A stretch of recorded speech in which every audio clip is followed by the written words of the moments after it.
Call the meeting to order and start off this morning with prayer. And let me see if I can reverse order on this stuff and let Mr. Hirschfeld lead us in prayer, Mr. Morrison lead us in the American Pledge, and Mr. Alexander lead us in the Texas Pledge.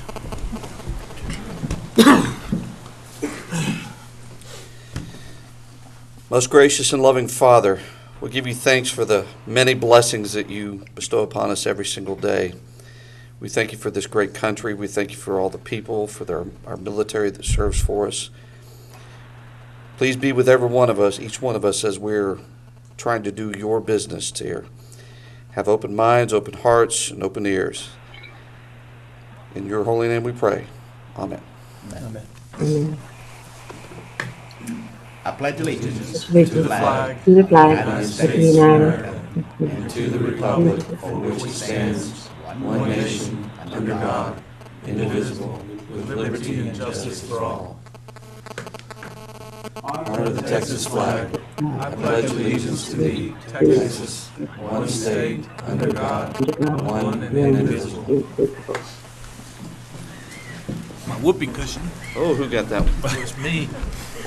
It's not me, just in case y'all wondering.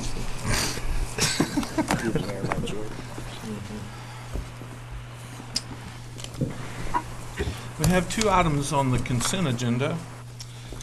Resolution authorizing the city manager to execute a Texas Department of Rural Affairs contract concerning the Neighborhood Stabilization Program, and the second hearing and consideration of adopting an ordinance on the general election and special election May the 11th. Do I have any questions on that, or can I get a motion? Motion to approve. Second. Okay, I have a motion and a second to approve. Call for that vote. All those in favor, please say aye. Aye. Aye. And then at this point let me take us into this work session. I'm going to read some of this just so it's on the recording. All matters listed under the work session agenda are presented for discussion and future planning purposes only. No administrative or regulatory action will be taken by the council. Public comment will not be accepted during the work session agenda. Let's move forward then with item number 3, which is the presentation, discussion, and consideration of the City of San Angelo Strategic Plan Update for 2013.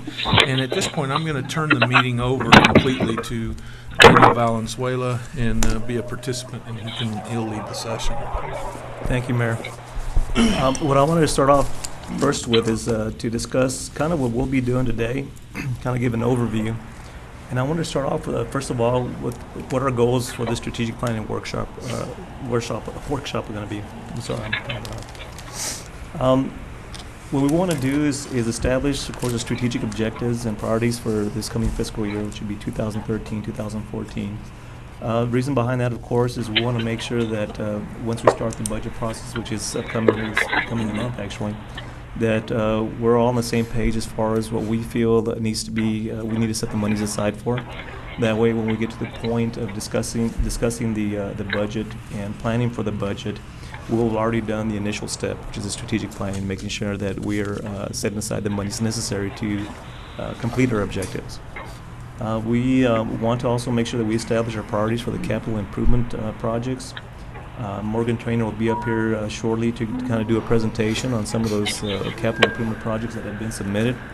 What we want to do, of course, is prioritize. We do have limited funds, so we want to make sure that we address those projects that we feel will make the best and biggest impact for the community. Not just this coming year, but also prioritize up to the next 5 years. Number 2, as far as introduction to the strategic planning process, what I want to do, Charlotte, can you hear me okay? Yes. You do? Okay, great. Yes. What we're doing as far as a direct approach to planning, typically what you want to do is schedule a 3-day, maybe 4-day workshop with council members. It's very rare that that's a possibility. So I came up with a different way of doing it to make sure that we can actually complete our planning. You're going to have to really use your mic Okay. because the audience can't hear you. Okay. So in order, again, as I mentioned, in order for us to make sure that we complete and we're as thorough as possible with our planning, I did come up with a different approach that would allow us to actually do this thing in one day. And I'll talk as far as how we'll do the SWOT analysis and later on as far as the department directors.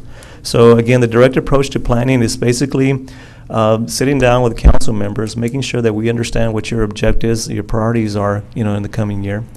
And then from there, we'll move toward establishing the action steps and also the performance measurements. Again, with a direct approach, basically what we need is the objectives and directives from the city council. We will be looking at the project priorities. We'll get the city council's priorities when it comes to certain projects. We also have the department directors available to answer any questions or to share the projects that they feel are most important for their departments or their functional area. Then what we'll be doing after we have this meeting and we do our brainstorming, we come up with those objectives. The next step will be for the directors, the department directors to come together and the different supervisors. And what we'll be doing is taking those objectives and doing our SWOT analysis based on the 10-step strategic mapping process that I've created. And you'll see an attachment of that in the following pages. Basically what this is a very simplified version of doing a strategic planning, the process itself. Which allows you to address the strengths, the weaknesses, the opportunities, and threats that we'd be facing on any of the objectives or directives that the City Council may give us. And especially to help us establish, as I mentioned a while ago, those action steps that'll get us there, that'll get us, help us to realize the objectives that'll be set today. Once those action steps are created, the next step for us will be also to establish the performance measurements. How do we determine whether we're meeting with success or not on these objectives that were established by the city council members? Again, the reason I do it in a two-phase process is basically, again, it gives me a wonderful opportunity, gives us a wonderful opportunity to hear from the council members, to hear from you, the specific objectives, the specific objectives that you have, and then allows the directors and the supervisors and teams to come together and create the actions necessary. Establish the plan and the actions and also the performance measurements necessary to realize the objectives. So again, it's kind of a two-phase approach. Today is the first phase. The second phase will be when I meet with the directors and the supervisors, and we actually start establishing the work necessary to get us to the final product of the objectives you guys have created today. Moving on to the capital improvement plan. Morgan Trainer will be coming up. I'll call her up in just a little bit. The capital improvement plan, of course, she discussed a little bit about what we discovered from the public meetings we had recently. We had 2 public meetings, and the community came out. We had citizens that came forward and discussed what they felt were their priorities in certain areas of concern that they've had. Morgan would kind of discuss that a little bit more in detail in just a little bit. Also, in approaching the capital improvement plan, instead of throwing all the projects together, what I had asked the finance department to do is to actually create different levels for the capital improvement plan. The first level being the infrastructure priorities. I know that for every community, you're going to have infrastructure that has to be addressed on a yearly basis. For example, streets. The streets, we should have a plan in place that will allow us to make sure that we have either reconstructed or maintained all our streets within a 7 to 8 year period. But in order for us to do that, we need to make sure that we're allocating monies on a year-by-year basis. And we're saying we've done our study to determine which streets need to be worked on. This year, we're going to work on these streets. These will be reconstructed, and these will be maintained, whether it's through a seal coat process, what have you. We know that there's a certain number of streets that will be done. And we also need to make sure that we understand that in order for us to reach our objective as far as having these streets done in a 7 or 8 year period, then we need to make sure that we allocate those monies on a yearly basis. And it's not just streets, but infrastructure, of course, includes our water lines. It includes drainage. It includes sewer. There's a lot of different issues that we'd have to prioritize and say, regardless of what happens, we need to make sure that we are allocating the monies to work on these infrastructure improvements. It can be the first level items, infrastructure improvements. It can be items that we'd say, well, this year we don't have money, we're going to kind of hold off on this. We're going to have to find a way to be creative to make sure that we do have those monies available to address those top priorities and make sure that we are working on these on the streets, for example. Second level will be those projects that are submitted by the directors and by the city council members. These are projects that we'd like to have done within the next 5 years. These projects are considered also priorities at the second level. And again, it'll take a lot of planning, where the first level are projects that we need to commit monies to every year. The second level is those extra monies that we may have left that will allow us to address certain projects. And what we'll do is address those and prioritize to determine exactly which ones we'll be working on. The third level are those projects that would be worked on outside of 5 years. And we do have a list of over 70 projects that the directors did submit in that area. And these are projects that would really help improve the city, but they're not really deemed a priority at this point. It's not something that we necessarily have to do immediately. So those are the 3 different levels. With that said, for more specific information on the capital improvement plan, I'd like to invite Ms. Morgan Trainer up here to do her presentation also.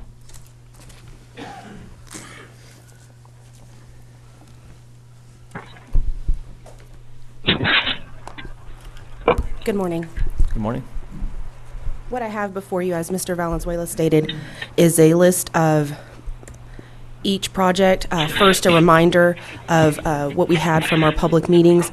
We talked about this at the last city council meeting, but just a slight refresher that when we had the public forums, we had a great turnout by the citizens, and the items that were requested as priorities were Fairmont Cemetery Phase 1 improvements, Martin Luther King Boulevard improvements, police building and other support for the police division.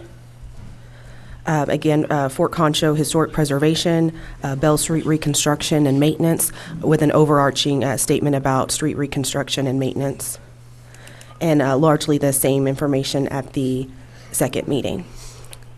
So what I'll go through with you is bullet by bullet each project that's been in the draft that we prepared back in December, and so this is just to provide some more information. I'll spend a brief amount of time on each project.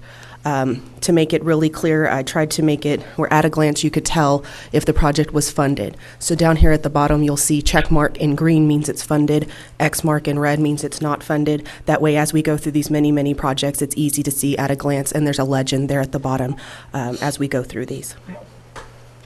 The first item, first we'll talk about first level. As Mr. Valenzuela stated, we have infrastructure. So these are items in the water department, streets, and wastewater and stormwater. So that's largely what's in the infrastructure level.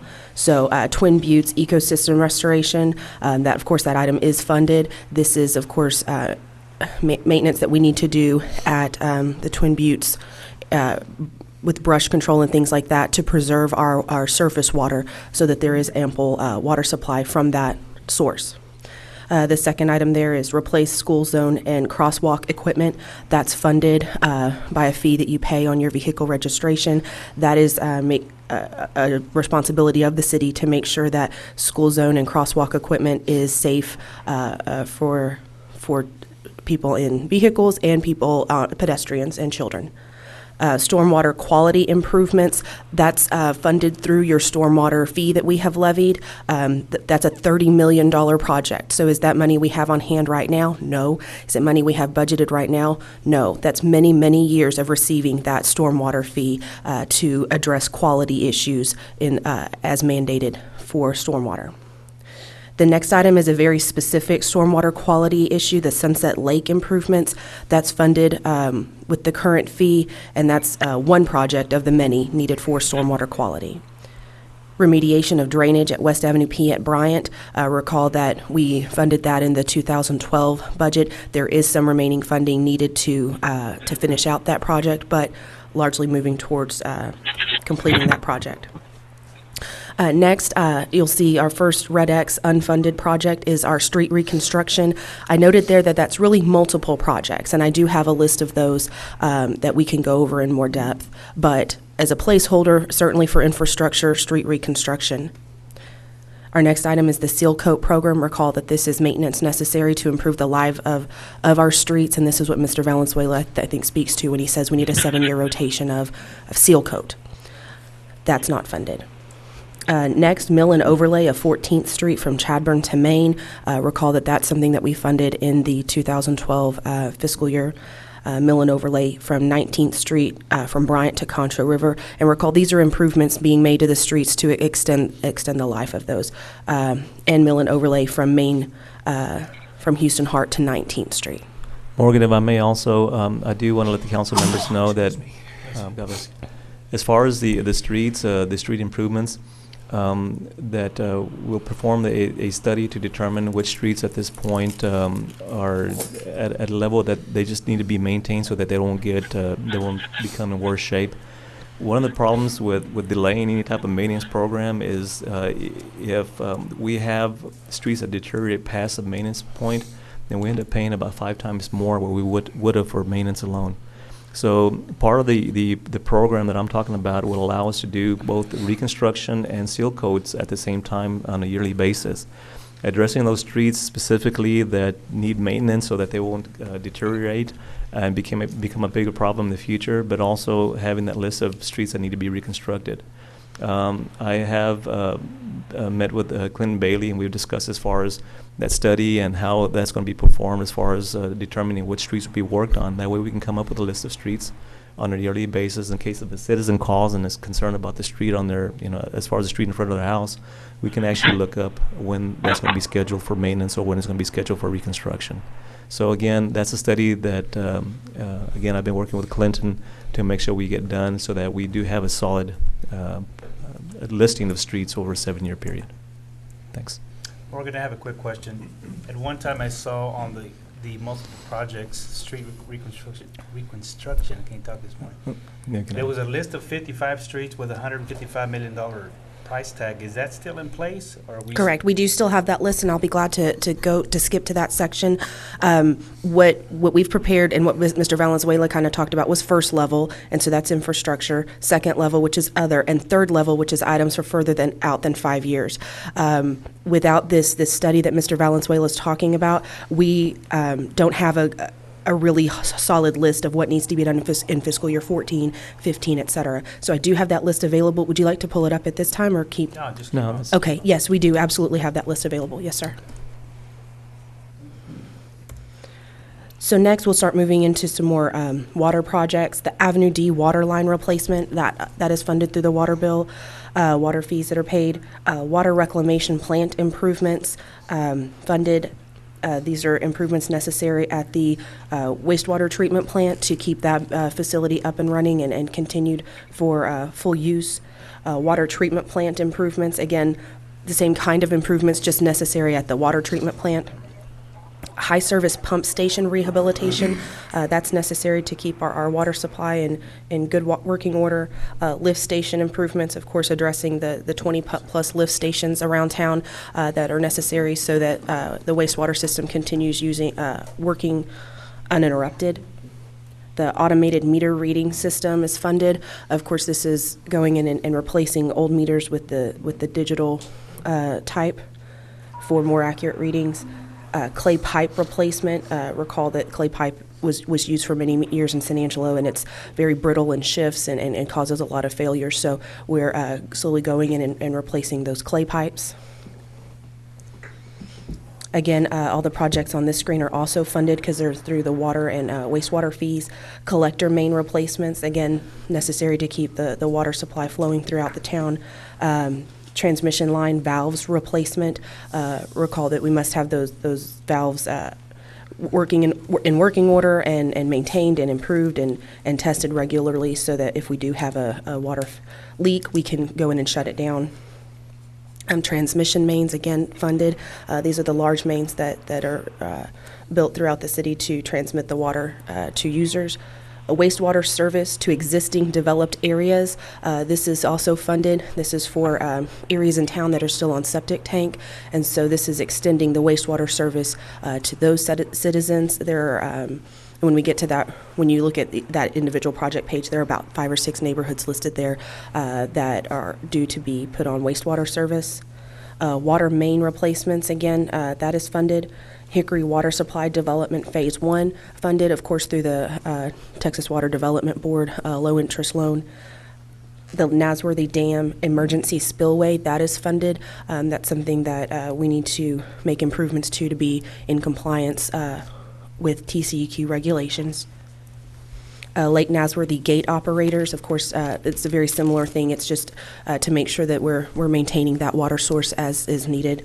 And Nasworthy Dam Stop Log System. Again, those three items are having to do with having our Lake Nasworthy provided water supply as is mandated by the state. So that's the end of our infrastructure. So that's our level 1 things that Mr. Valenzuela was talking about.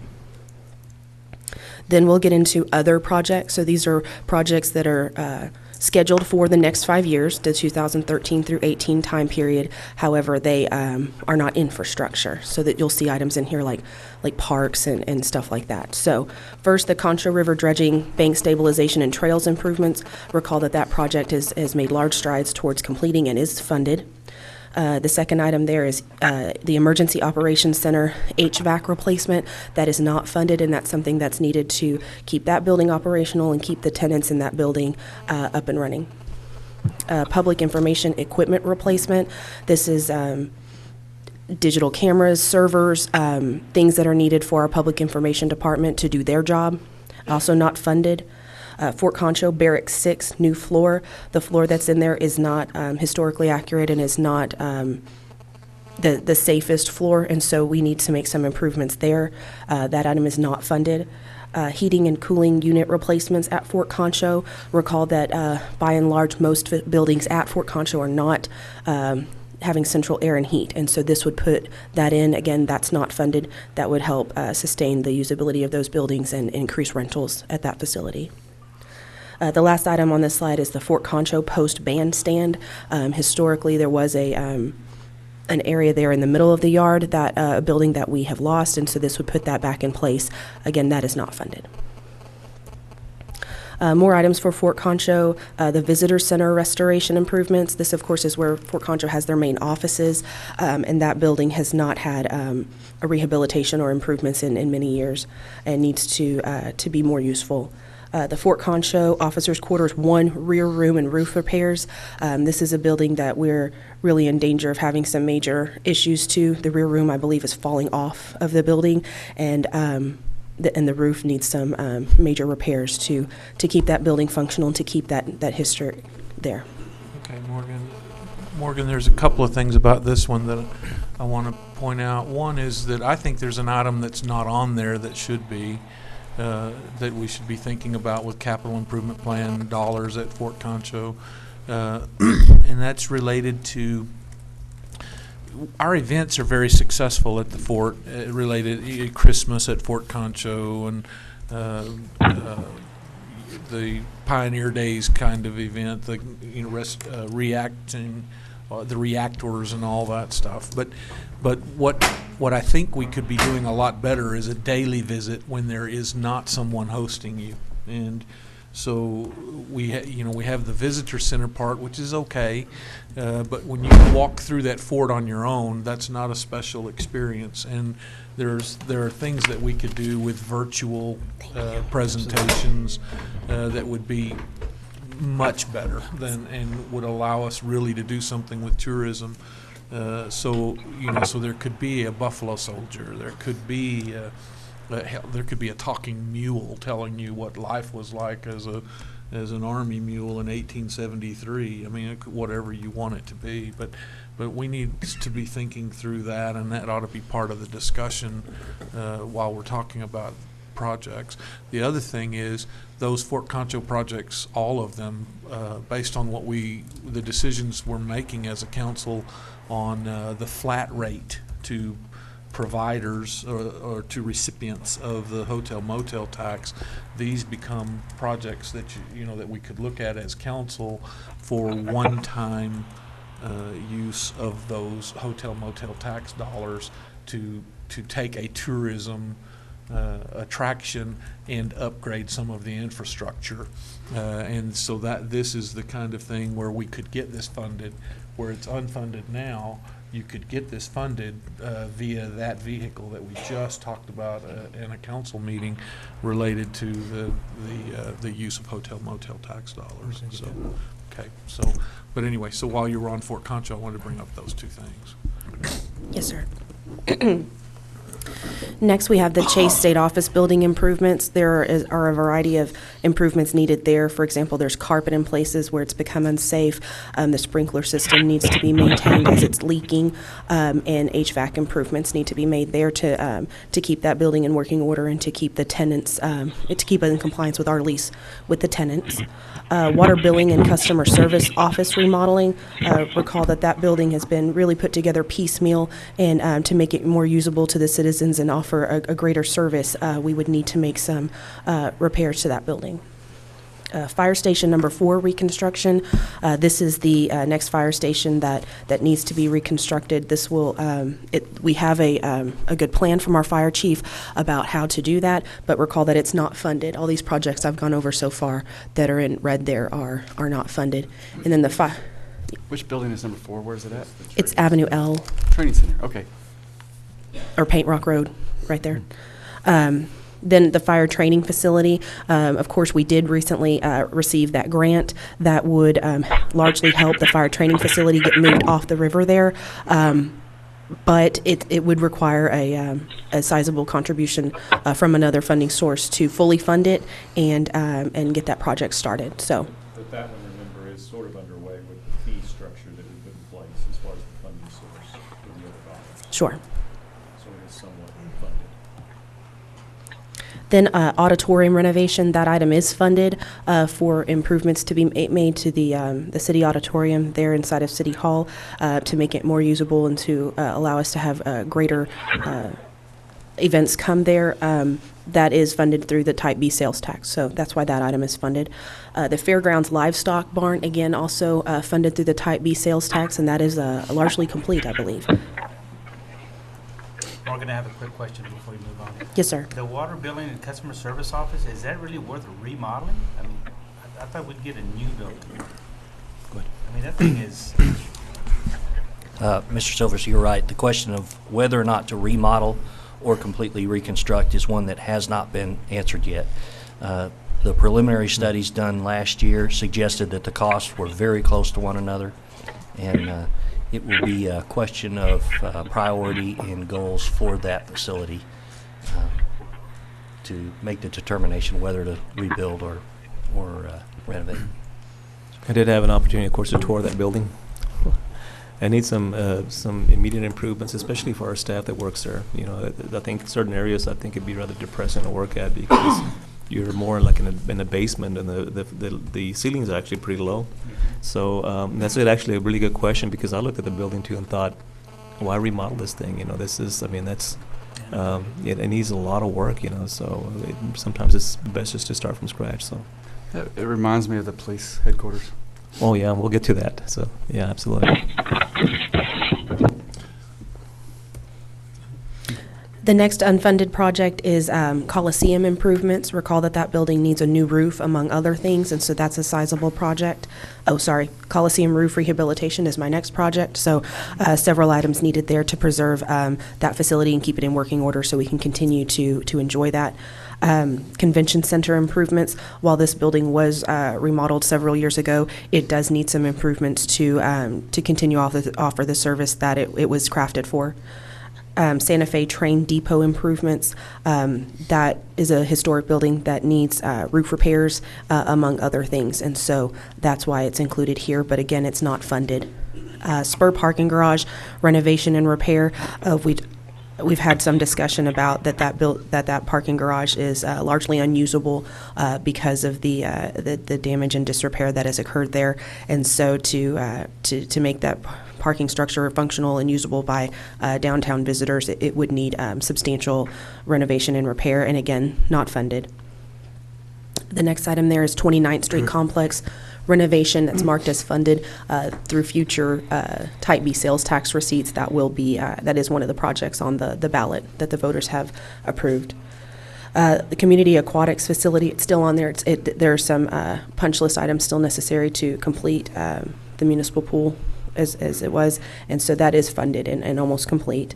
The last item there is not funded. It's air conditioning at recreation centers. Recall that our 2 recreation centers do not have central air conditioning, and so they're difficult to use in the summer. Certainly we are using them, but it would certainly improve the service offered to the citizens if air conditioning was installed at those units. Yesterday they did. They had AC yesterday. Here on the next slide, the first item there is the youth soccer complex at Glenna. That's funded, again, through the Type B sales tax, so making some improvements there to continue the use of that facility. Next, as we've talked about, the police department administration building. That item is not funded, and it speaks for itself that improvements need to be made there so our police officers can continue to do their job. The next item is boat storage dock for the mobile. This is 2 items. Boat storage dock is 1, and mobile command center storage facility is 2. So these are facilities the police department needs to use their boat for the lake patrol and to properly store their mobile command center, so that the value of that vehicle is not lost and is stored properly. Next here I have Bradford Neighborhood and School Park. That is funded through Type B sales tax. Brentwood Neighborhood Park renovation, that is funded through Type B sales tax. Brown Neighborhood Park renovation, also funded through Type B sales tax. And so those items kind of speak for themselves. So I'll move on to the central control irrigation. This is something that is going to save employee time quite a bit, reduce overtime, improve water conservation, and improve the amenities that we have in our park system. So that is also funded by Type B sales tax. The next item we have is the Hilltop Trail at Lake Nasworthy. This is not funded. I'm sorry, this is a mistake. There were proposed funding sources talked about in the capital improvement plan, for example, fundraising grants, things like that, but not anything nailed down yet. So my mistake, this should be in red with an X, that it is not funded. The Civic League Park additional improvements, recall that when we finished out that facility, there was supposed to be a 4th basin for the water lily collection, and so that would get this done, and it's partially funded, would need some contribution to finish out that project. The third item there is one we've talked about today, the Fairmont Cemetery Phase 1 improvements. Of course, we did have a constituency come to the public forums and speak to those items and speak in favor of them. They're not funded, and this would, for example, put in a columbarium for ashen remains and improve the main gateway and entrance so that it's safe to come in and out of that major thoroughfare there, that it's on Avenue N, and make the improvements there to continue the life of that historic facility. The next item there is Middle Concho Park main boat ramp improvements. Again, it's not funded. It's there have been some discussion about potential funding sources that were listed on the project page, but it would need an influx of funds to make those improvements. And we've talked about that during, I believe, the Parks Master Plan discussion, that it was something that needed to be done. It is not funded, or it is? Not funded. Not. Okay, there's a grant pending, and any day now? We'll find out.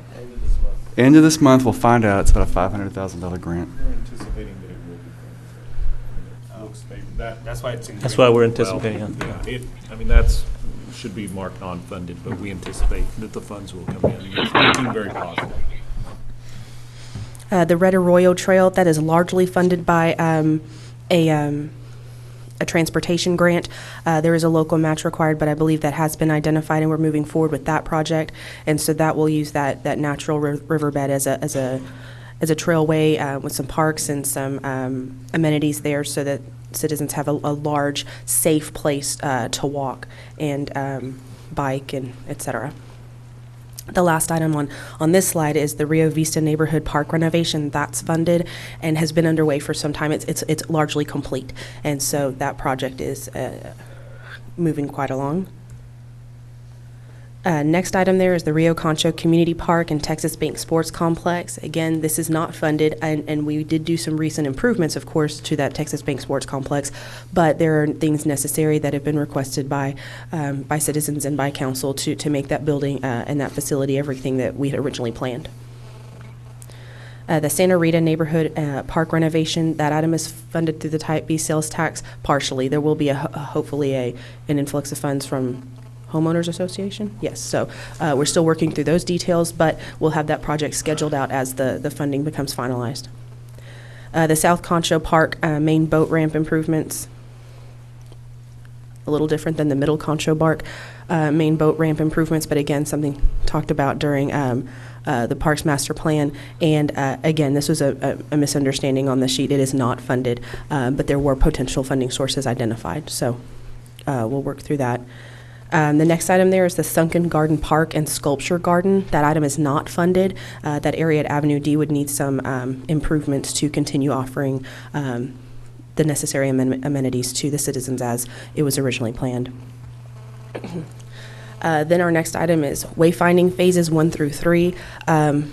This is something that we've talked about potentially being funded through hotel occupancy tax to help visitors and tourists and people new to town to be able to find their way around easily to the great amenities that we do have available to those individuals. And so some research being done on that and some hopeful outcome on that, but currently it is not funded.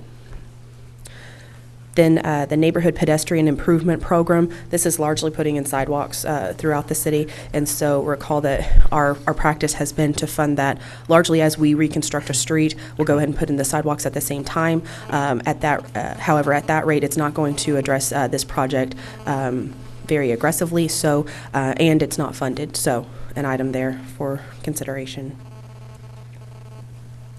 Then the sign reflectivity upgrade. Recall that we had a federal mandate. We're working through this as we can. We have about $50,000 every year to make sure that the all city street signs, directional signs, everything has the appropriate retro reflectivity.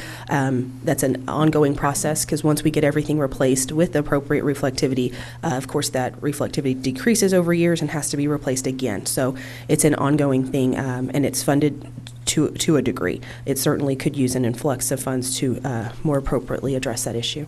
What's our deadline for completing? Isn't there a federal mandate that signage be in compliance by a certain date? 2015, I'm hearing. Okay. And we're on track. This gets us kind of there. Until yesterday. Yeah. Right now, we're looking for the signs, and when we get them back, we'll know whether we're in compliance or not. Gotcha. Are you talking about the green street signs versus the old white and black, or is that? It's not just that, it's every sign, railroad signs, any sign you see that's on the street has to have some degree of reflectivity. Next is Fire's mobile data terminals. This is, it may sound like buying a new computer. It's not. It's a large amount necessary to keep the ambulance and fire trucks with the necessary equipment to communicate mobily with the dispatch and all relevant people. That is not funded.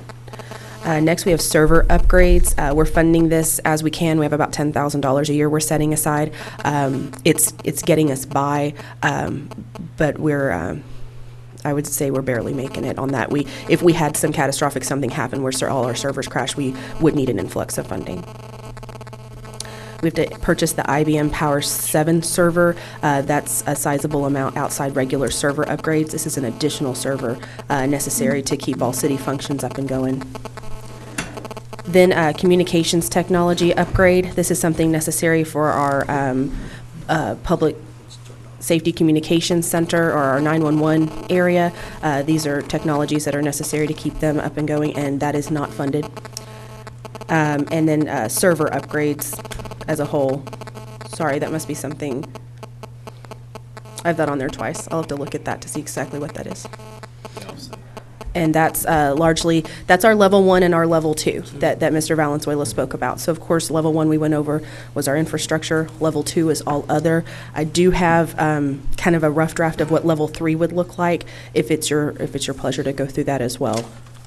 I just, what I told Morgan for now, what I want to do is make sure we discuss levels 1 and 2. Again, level 5 is just those projects that we deemed outside of the 5-year range. So just for the sake of time at this point, that'll be, I mean, unless y'all want to see them, that'll be okay. Okay. Within 5 years, yeah. Okay. Thank you, Morgan. Thank you. Appreciate it. What I wanted to do is just make sure that we discussed each one of the projects. So I think that you're pretty familiar with all of them anyway, but just to refresh your memory too, because these are still projects that need to be funded. Quite a few of them still need to be funded. And as we move forward and discuss here on item 5, here a little bit later on, just want to make sure that was fresh in your mind so when we start looking at objectives and what it is that you'd like to accomplish in the coming year, even within the next 5 years, you have that fresh in your mind also. What I want to do now is go to item number 4.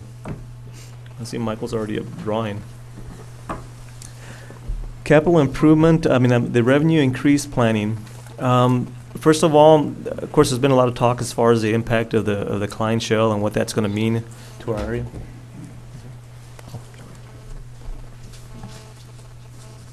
Yes, I don't know that we have to for a workshop. No, we do. Okay. I'll let Michael finish his drawing. That worked for me. You brought your crayons from home. Luckily, there were no lines to restrict me. Enough to mess with the whole program? Yes. Okay. Here's the whoopee cushion. Again, what I want to do is address also revenue increase planning. The impact of the Klein shell has been discussed, and I know that we had a gentleman that came in to our Porch to Plains meeting last couple of weeks ago, Dr. Tom Tungstall, and he works for UTSA. He did a very thorough study of the impact of the shell, as far as the Eagle Ford shell in South Texas. And he covered the section that I took notes on was he covered a 20 county area. And it's incredible as far as the impact that they've experienced. Just in 2011 in the Eagle Ford shell in those 20 counties, they realized a $25 billion economic impact. They're projecting that within the next 7 years, that number will be up to $90 billion for those 20 counties. The reason I bring that up, of course, is the Klein shell is the projections for the Klein shell are actually supposed to be a little bit better than that. So we have an indication of what that may mean to our area. Also with the Eagle Ford shell, they're anticipating also within the next 7 years that the shell itself will have created over 117,000 new jobs in that area. And that's in the 20 county area. So again, you can start looking at what that may mean to our area when you compare that to the Klein shell and what the Klein shell may do. I also want to point out that our sales tax revenues are hitting record highs. Just from the previous year, we're up about 12%. On hotel occupancy tax, we're up about 37% also. So we are anticipating that the sales and so forth will continue increasing. Homes, for the very first time, topped $200 million this past year also. So with that said, we know that we're still going to continue seeing an influx of those revenues this coming year and the years to come also. What Michael did is he went up there and kind of drew a quick graph. The bottom portion, or the red portion, is of course on a yearly basis the city does experience some type of an inflationary factor. So as far as revenues that we would anticipate come in, as far as the extras that would come in, some of it would of course go to cover some of those inflationary factors. But then there's that green area in between, that incremental increase that we'll also be realizing.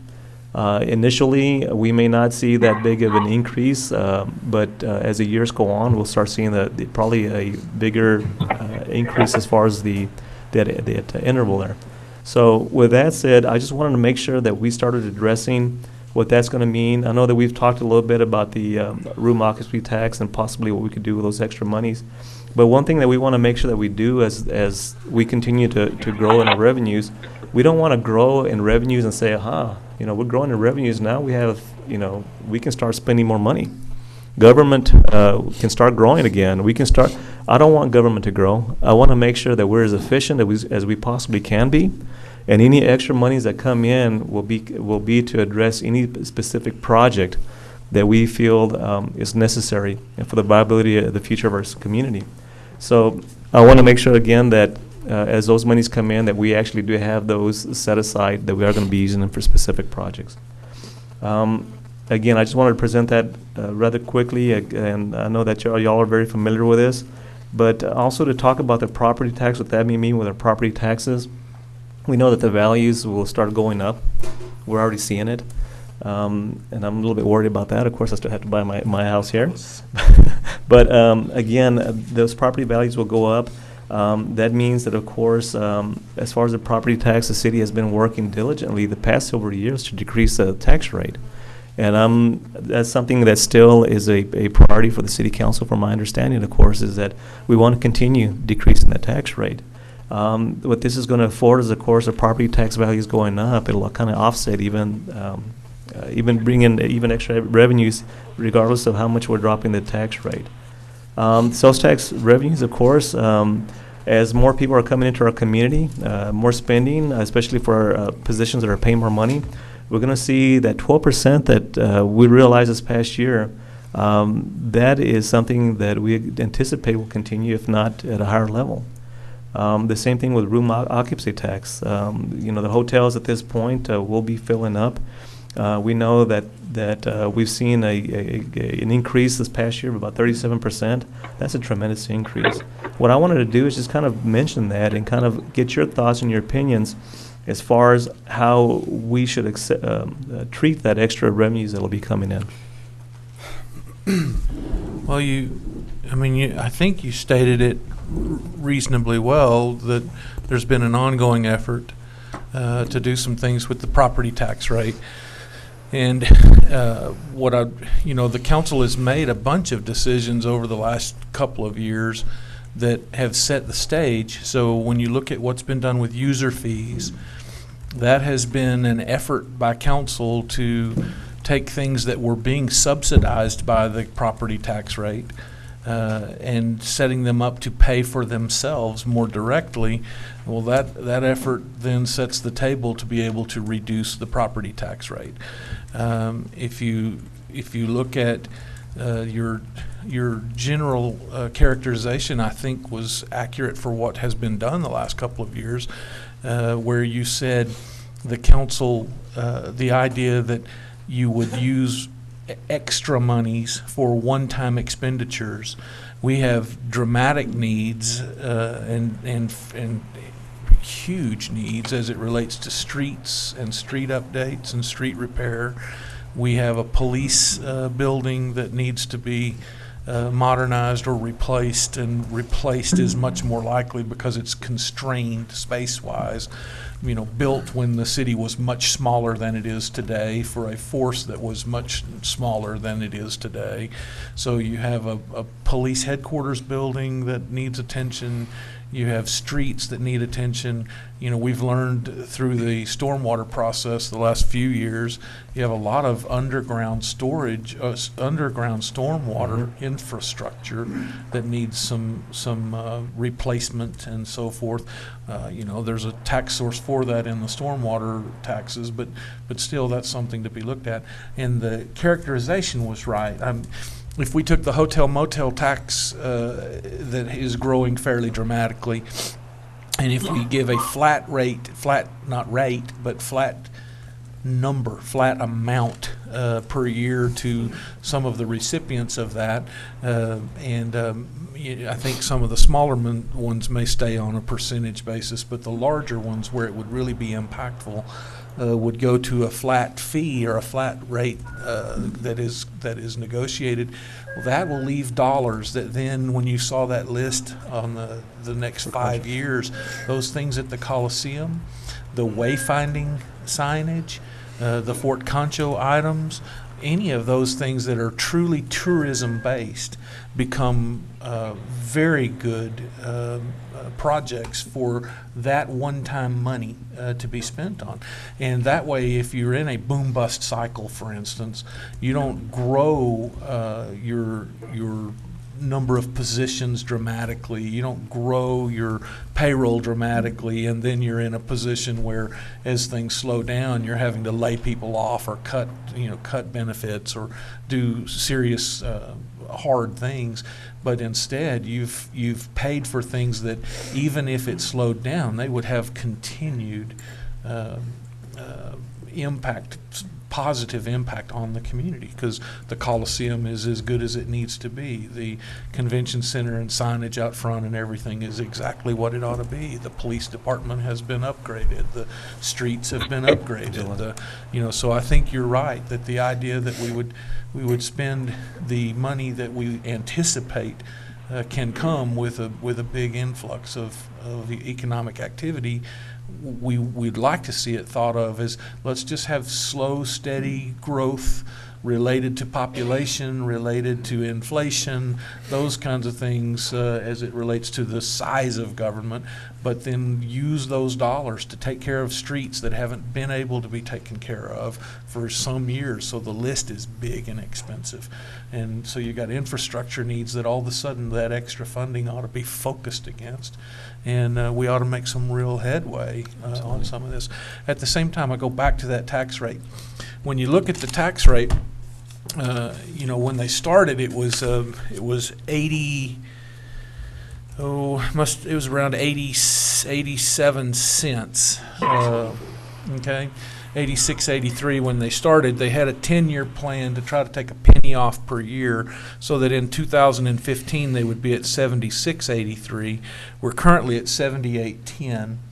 But with what's been done on user fees and some of the other things that we've done as a council, and if you take a look at Mr. Dane, the related to like utilities and stuff, the fee that we increased, the franchise fee. We've raised the franchise fee. We've raised user fees. We've done some things that are tax increases with partly the idea that we would be able to buy a reduction in the property tax rate and quit subsidizing things with property taxes. So bear in mind, it's at 78.10 now. The goal is to get to 76.83 by 2015, but we ought to be able to blow by that. But for the things that we have done with these franchise fees, with user taxes, user fees, cities the size of San Angelo, cities of 50,000 or more, right now we've gone from being the second highest rate to being the fourth highest rate. So this work that's been done is moving you down some. But the median rate for cities over 50,000 is 58.2 cents. Half of the cities in the state are below 58.2 cents of property tax per $100 valuation. Half of the cities in the state at 50,000 are above 58.2 cents, and we're at 78 cents. So, we're still pretty far above the median in the state for cities our size. But to give you, in my mind, the idea that would be a good goal is to get out of the top 10. Just keep working at least until you're not amongst the most expensive rates in the state. For economic development and things of that nature, that should be something you're focused on. Rowlett is behind us at 74.7 cents. So we are now in fifth place is Rowlett. They're at 74.7. We're at 78.1. I'd be looking at that as the next goal. Get under those guys. Get out of the top five. Killeen is at 74.3. Brownsville is at 70.1. Abilene is at 69.3. A good goal for the next few years would be to get under 70 cents. To reach a point where you're more competitive with these people, and so that's something that I hope we keep in mind. You've done the things to raise taxes in certain areas to do things in a more equitable way. And so there's an opportunity to reduce the property tax rate, and economic development would ask for that. Anyway, so I agree with your characterization of how to grow the government. Keep it on a slow, steady path. Use these for one-time expenditures on infrastructure. Use these extra dollars, and then I'm just giving you a bunch of the data related to the property tax and the system and the things folks have been working on here for, gosh, 5, 6, 7 years now, and that there's an opportunity for us with economic growth to maybe buy that down faster. So that's my input. Okay. I'm sure there's a bunch of other. I did want to point out also that as far as capital improvement projects, when you total them all up, as far as the amount that we would need to achieve, our goals for all the capital improvement projects at this point, we need about $450 million. Mayor, and you're right on the money, especially when we start seeing the extra monies come in. I know that right now we talk about, and I'll go back to streets. Reconstructing streets is an expensive work. If we can, of course, allocate the monies right now as those revenues are going up to the reconstruction of those streets, after it's all said and done, 7 years down the road, all we'll be having to do is really budget for just maintenance. And you start looking at no longer having to set monies aside for reconstruction, but just maintenance. And that brings our expenditures down by 1/5 compared to actual reconstruction of streets, So, I would just to continue on Alvin's thread. I like what he said. We have shifted our user fees up to charge the user the fee that we're incurring, the cost we're incurring. But it only works if we lower the tax rate, and it looks like we're going to be able to do that. I heard you say some good things here, Alvin, and one of them that I really appreciate is that you look at the tax rate is falling much faster than it has in the past. Not a half cent per year, but I'm thinking 2 cents a year or something like that. And the way the Klein Shell ramps up, it ramps up something like ×3 per year. I mean, it's a very fast ramp up. Mm-hmm. So we can do this more quickly, but 2 years from now, maybe we can take a bigger step and we maybe can reach those goals. I like what you're saying. I like what you're saying about street construction. There's one thing we're missing, I think, that we have to put into this equation. These oil booms thin out your city staff, they thin out your law enforcement, fire protection. At a moment, a fire truck driver can go to the oil field and make more money. Now, they won't have the pension maybe, but they make more money. And so then when you want to hire somebody to bring them into San Angelo, like this person can't find a house at a reasonable price, rents are through the roof, so they can't move here. They say, well, you're not paying us enough. This is not worth it, so they don't make the move to San Angelo, and we're still thin on our forces. Well, right now, it's not the time to be thin on police forces, for example, when we know the crime rate is going to go up because, I'll just call it hoopla right now. It's the new element coming into the town maybe, and might cause problems. Well, we know we're going to increase in population, and just as a rough guess, I know we need about 6 new officers next year just to keep up with the population increase. Well, it costs $65,000 to train one officer. It takes 11 months to train an officer, so we need to start now. It's going to cost a little money. And to keep our forces here, our employees here in San Angelo, we're going to have to compete better with Abilene and Midland on pay scales. We've fallen behind. We're at like 75%, is that right? Right, and I would especially draw attention to compression. Compression. So, you want to in other explain words, that, well, you can. But I would especially keep an eye on compression.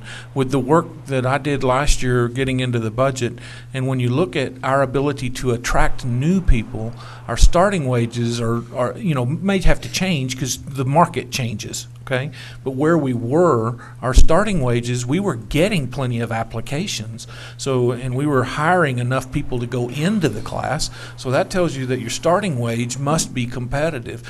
Again, as the market changes and you have other people trying to get those people, maybe that has to change. But the wages above the starting wage definitely are where we fall behind. So the compression issue is what I think is. I think we lose people after they've been here 3 or 4 years, and so you haven't, you got them, you trained them, you had them for 2 years and now you lose them. So I think those wages that are for people that have been here 2 years and 5 years and are wages that you really need to be focused to on. explain the compression problem, I've seen this in the fire department and the police department. A officer or firefighter, if they, let's see, there's ranks and there's, they increase in their, it's not a rank, is it? It's a rank. So you increase your rank, you get a $150 pay increase, but the amount of responsibility you take on is quite a bit higher. So there's really not a reason to try to increase your rank, and that's called compression. You got to be able to pay the officers and firefighters more to make it worth their time to take on the more responsibilities, to increase responsibilities. And so we have a problem in both forces that we need to solve.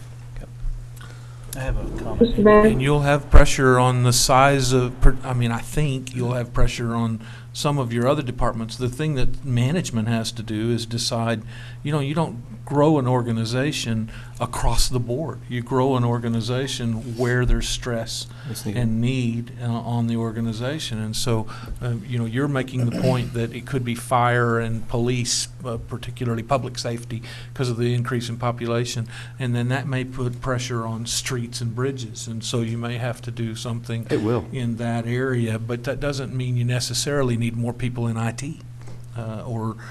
That's where I'm saying, you need to not just let things grow, but do things in a targeted, rifled basis that we grow where we think we should grow. Planning and Yeah, exactly. I Mr. think- Mayor? Go ahead. I would like to ask how the rest of you feel about looking at this influx of anticipated more funds and taxes. Look at it a little bit different. Last 2 days I've had plenty of reading time. I found a demographic area growth that was done in 2004. The city had a needs analysis done. And at that time, a 125-mile radius of San Angelo, it gave a population of 750,000 people that contributed to our center of buying and whatnot. And in that, in 2004, the population for San Angelo was 88,500, and they anticipated in 2014, our projected population would be 92,460. Now, haven't we already exceeded that in this last census at 98,000 and some odd? And I was going to ask Michael the possibility could you do an analysis of some actual money based on this professional analysis that the city paid and hired to be done, what the anticipated based on the population now, what the actual income dollars in that same radius would be to give us an idea of better how much dollars we're actually closer to dealing with. And in that I would like to see, for me, I feel more comfortable dealing with and making suggestions, but also in the last couple of weeks, having time to just think, I know that I wanted to see money put in the court and also in a savings or rainy day fund, but something came to light in all of the reading, and had a little piece of correspondence from Chief Vasquez, and we've always pushed a police department facility aside. But at the bottom of the bucket, and there's never any money left. And I really would like to see some priorities at a one-time shop improvement in using these monies. If we could get a handle on how much it would be per year in acquiring and building a new police facility, and then deal if there's any left or not left, or how we would come up with the difference.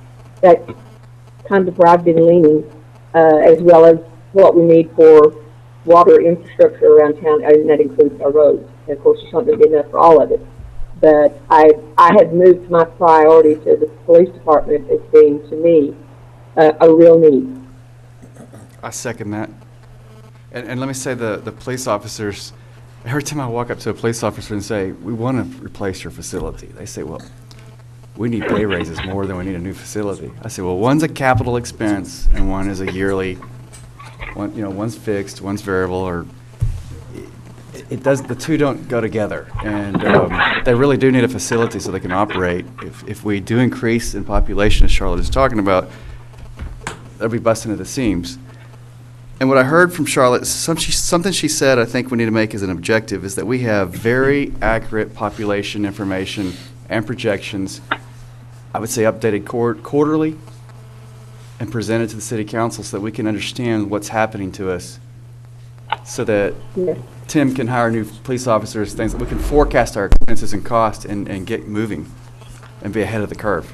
Well, and part of this plan, back to what both of you are saying, recognize that we did go down the path. We did hire an architect firm. We did make a run at preparing for a police facility, but then sticker shock is basically what happened, and the fact that you couldn't do what you were asked to do sidetracked the whole thing. So one of the things that needs to be done is basically revisiting the issue with not a kind of open slate, what would we like to do, but a budget constrained. Here's what we can afford.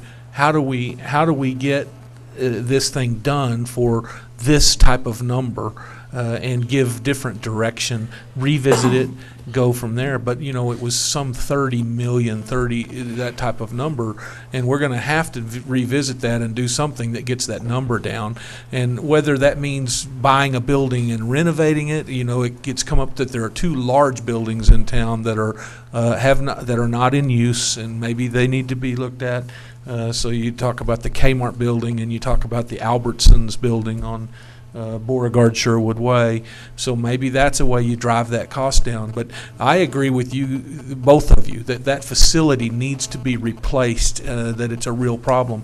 I also think it's... Well, this is the first time that we've had a real source of money other than what we currently have to deal with to move forward on this facility. But one of the steps needs to be going back to the process and saying, look, we went through the process. It gave us a result we couldn't honor, and so let's cause the process to start or be revisited with the goal of a result that we can honor. Is all I'm describing. And there's one more thing I want to add. We've hit a critical point with land values and building cost and values. We're going to be paying more for that land and more for that building right now. We've waited. Too bad we did. We need to get moving on it. Let's make a decision to move one way or another and purchase the land if we're going to build, purchase the building if we're going to renovate it, even if we hold it for a year. Waiting doesn't make sense in terms of cost. What I want to point out is that we've actually moved into item number 5, which is the City Council planning and direction of priorities. So what you'll notice, of course, is we'll have Michael will be up there, and he'll be writing down some of the objectives and the thoughts and ideas that will come up. I know that right now it may be random, but anything that you feel at this point is something that's really important that we address, let's put those down, and that way we can actually come up with a priority schedule here in just a little bit. But so far, it's a great start. There are definitely some needs. We knew about the police department. We knew about the initial study that had been done and how much the cost is going to be. So we want to do everything we possibly can to maximize the monies, the incremental or the increase that we'll see in our revenues. But again, we start off discussing already some of the issues that they've already written down, of course, is reduce the property tax rate, address the streets, a new police facility, stormwater infrastructure, one-time tourism projects. That's again through the increase in our room occupancy tax, and retain and manage the staffing. Based on the population and projected growth. Actually, projected growth now is off because we're going to grow quite a bit more than was initially anticipated. Yeah. So we need to be really prepared for that. Any other thoughts as far as I know that? Yes. Before we move to the priorities, I think. Go ahead. Mr. Morris? I want to speak to that reducing property tax rate. In the last 6 or 7 years, we have reduced it almost a dime, and that is almost $3 million that we have reduced, because 1 cent is about $300,000. But the mayor made the statement that we have reduced property rates, and then we have increased franchise rates. We have increased stormwater rates. The stormwater at $2.7 million a year is equal to 9 cents on our property rate. So we've given $3 million back. Then we came with the stormwater and we put $2.7 million back on. We increased franchise fees. So we take off of the tax and then we come back on the backside and we add fees. We had franchise fees, we had storm fees, we had permit fees, we have ambulance fees. And if anyone in this world thinks that we're still not paying for those fees, then we're wrong. Because every time you buy groceries or gasoline or an automobile or a shirt, you are paying for the stormwater fees that these businesses have to pay. These citizens may get it off on the front side, but they're still paying for these fees on the back side. It's the same way with franchise fees. We may reduce it a half cent on the sales tax, but when we put it back on the utilities, on the water, on the gas, on the television, on the telephone, these companies are not absorbing these franchise fees. They put it into the price of their product, and our citizens are still paying it. So I agree with the property tax rate decreases. I think it ought to be reduced. I'd like to see it come down another 20 cents. But if every time we give a penny off, we come back on the backside with a fee and add a penny and a half, the taxpayer is still in the hole. And that's exactly what we have done in the last 6 years. We give tax rate decreases, and we turn around on the back door and hit them with fees, and the public is actually in worse shape now than they were when we started it. So I just wanted to make that clear. When you increase a franchise, you're not taking away from the cost that it costs a citizen to live in San Angelo. You're just putting it in a different pocket. Franchise fees still have to be paid. Stormwater fees still have to be paid, and businesses are not absorbing these additional amounts. So let's give the property tax rates, but let's be honest about this. Let's not give it on one hand and take it away on the other. My perspective is very similar to yours, with one fairly major exception. See, I think you have to fund your needs along the way. So you can't, in the way I see it, Mr. Morrison, you can't reduce the tax rate and then go take care of the user fees. What we've done is we have set the table to be able to reduce the tax rate. And so I would characterize it very similar to you in some ways, that you have raised some user fees, you do have new taxes in place, and it does allow you to reduce the property tax rate. So I agree with you completely there. I just don't think you could have done it much differently. You have to get ready, and then, now the problem would be if we don't reduce the property tax rate. Right. Now what we've done is set the table and then not followed through on the promise. And so what we need to do now is get that property tax rate down, and I sure agree with you on that. Did you have a follow-up? Okay, it looked like you were going to say something.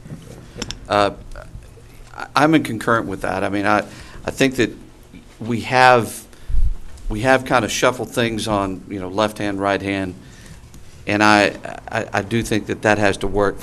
I think beyond this point, that's not going to be feasible. I really don't think, we've had some dramatic increases in some fees, which we know, and whether we like them or hate them, but we've have had those increases. I think from this point beyond, what we're going to have to be looking at is kind of our property valuations are going to be going up. We know that that's imminent. Right. It's going to happen. We have no control over that. Absolutely zero control over that. So what we're going to have to be doing is, as our tax base increases with the valuations, we're going to have to be offsetting that with lower tax rates. Not from offsetting with fees, but from offsetting with to help balance that approach out. Because if it's somehow deriving what kind of that mean is, so we can, if valuations are going up, 2%, 4%, 5%, and I know there's a maximum that they can go up per year, is ensuring that stabilization of that rate coincides with that to help balance where, while you may have your property taxes can somewhat be equivalent with the valuations rising, if that makes sense. Okay. I've got a comment real quick. Having heard all this, the impact of the clientele, the coming impact, we talked about the influx of folks, the increase in tax revenues, sales tax revenues. That's all fine and dandy, but I guess my only question, and I've never heard, is what impact is going on in the hotel motel owners world? I mean, sure, they contribute to the hot monies to us, but are we talking to them at all? What is going on there? Or I know that the high usage that's happening on their facilities, there's got to be some wear and tear going on. So are we looking at maybe some kind of reprieve on their part, or where are we on that? I mean, what's happening there? So I would answer your question this way. They are paying you more in hotel motel tax, occupancy tax, because they have been able to raise, they've been able to raise rates. They've been able to keep their hotel full. They're economically in a better place. Okay, whatever wear and tear is occurring to their facility, Revenues have gone up. Yeah, their revenues have gone up. And to answer your other question, though, or one of the things you said, the answer to that is we are in conversation. We had a good meeting yesterday with Apartment Association, Home Builders Association, the Realtors Association. We spent a lot of time, and you remember from council the two committees we've set up, one on housing and one on transportation. The housing one is one where we're spending a lot of energy on what's going on with housing related to this growth of population and influx of economic activity. But so, I would say to you that they are able to raise their rates, they're able to keep their rooms rented, so their economic picture is much healthier than it has been. So their wear and tear issue, they're okay, is the way I would characterize that. Their break even it shifts up a little bit because of the wear and tear, but the amount of revenue they're getting far exceeds it.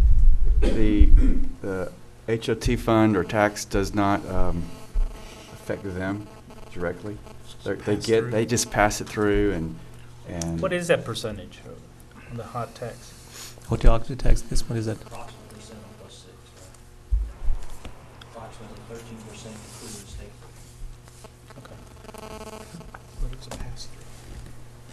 Okay. I know that in speaking with as far as the property tax rate, not the property tax, but going to the room occupancy tax rate, as that grows, I know that there's a few projects that were mentioned a while ago as far as Fort Concho. There's a lot of work that could be done also to keep in mind that tourism is really important to our community. And as the oil boom again continues, there's the inevitable bust. We want to make sure that, of course, we have everything in place at this point to address tourism. Is there any priorities that you have, with those extra monies that will be coming in on room occupancy tax? Did you want to take a break? Break time? Sure. Yeah, that sounds great. Let's do it. Okay, I believe we have everybody back now. We'll just actually we had already jumped into the number 5, which is City Council Planning and Direction. So we'll continue along that path. I know that we decided to go and take a break before we continued on a while ago. We were talking, of course, about the revenue increase planning and what we're going to do with those extra monies to make sure that we're as responsible as we possibly can to address some of the needs that we have. I definitely wanted to get your thoughts as we move forward, how those monies could also be spent. So I know we finished off very quickly a while ago, so is there anyone else who wants to kind of add any more comments? Okay. What I want to do then is I do have my directors here available, to address what they feel would be a top priority for their departments. Sorry, sir. You were just going into one issue though, right before we broke that that while you're doing priorities. You're right. Okay. The priority, as far as when we started looking, I was talking about the Fort Concho and what we need to do with tourism. I know that the study that was done as far as the cultural district, one of the big areas that was addressed is wayfinding. That should be one of the top priorities that we should take a look at and make sure that we have that in place. Of course, that would help out extremely well with our tourism. So that it was one of the items that was considered a priority. Is there anything else as far as that's my thought on that issue? I don't know. And I've said this at the council meeting. I think that Mr. Morrison's going to back me up. I think maybe Kendall will too. But that is at least some of the money, and I would think a quarter or a third needs to go somewhere to a savings account of some sort. A rainy day fund is what we've been calling it, or something like that. But when the economy does go down again, let's just say we go into another recession and things get tough. That's when you market. That's when you go spend monies to revitalize, because it'll come back out probably, and you want to be on top of it. You don't want to be short funds in a bad situation. And so I think some funds need to go to the side for later. However, Go ahead. when we do wayfinding, wayfinding, No. we do have to fund that. It lasts for a long time, and so when we do get into that dip, it's helping us. So it depends Absolutely. on what we're spending it on. I'm just saying we need some marketing funds for later, and that's where I'm coming from. Great. I'm not sure exactly how that fund is taken care of, so that the rainy day fund approach may make sense in that place. In many places, you build the rainy day fund by funding the reserves. So bear that in mind when you're looking at a lot of your other buckets of money that, you have supposed 90 days worth of money and you're actually at 70 days worth of money. So you can build your reserves. Do we have reserves like that with the Chamber of Commerce? And I don't think you do on that fund. That's why I was saying on that hot fund, it's allocated. Remember, 47% went here, 48% Right, went so it's here. not there. So it's not there. So I'm saying on that fund, your approach might make some sense, that you go, look, let's put a reserve in. That's one way of looking at it. But on a lot of your other funds, I'm just reminding you as a group that you have a Gotcha. fund, it's in your reserves, and you could use a time where you're getting ahead economically to fully fund your reserves, so that as you have a turn down, the reserves are funded. Okay, but so you'll want to pay attention. We got a lot of different buckets: water fund, general fund, and on and on and on and on. So just a lot of those funds have a rainy day fund built into them, Right. in the form of a reserve. So Right. I wouldn't create a rainy day fund where you have a reserve. it's not a general rainy day fund. What it is a fund But that in- keeps the marketing. But in this one, levels what I'm suggesting stable. to you is that you basically say, let's build a reserve. Did you call it a in that stabilization fund? Okay, that may be the word we want to use, a stabilization fund, so that when the hot revenues go down, we still have the money But in so that they essence- can market and keep up. Yeah, and no. maintain In market. essence, though, it's saying, look, we want in that one to have a reserve fund. Just like we have a reserve fund over here and over here and over here, we'd like to have some of these additional dollars create a reserve fund Okay. for hot yeah, same monies. And then you're doing the same thing across the board. I have a question. Yes. Michael, if you could refresh my memory, 2 to 3 years ago, we had a surplus, and I thought we could set aside a little over $600,000 in the future landfill. Now, these are earmarked as reserves for certain cases. That's what you're talking about. It's not all in one great big reserve fund with so much allocated to each. Is that right? So what I believe what she said, Mr. Dane, was that we set money aside for the new or the future landfill. But she's saying, there are reserves for a lot of different activities.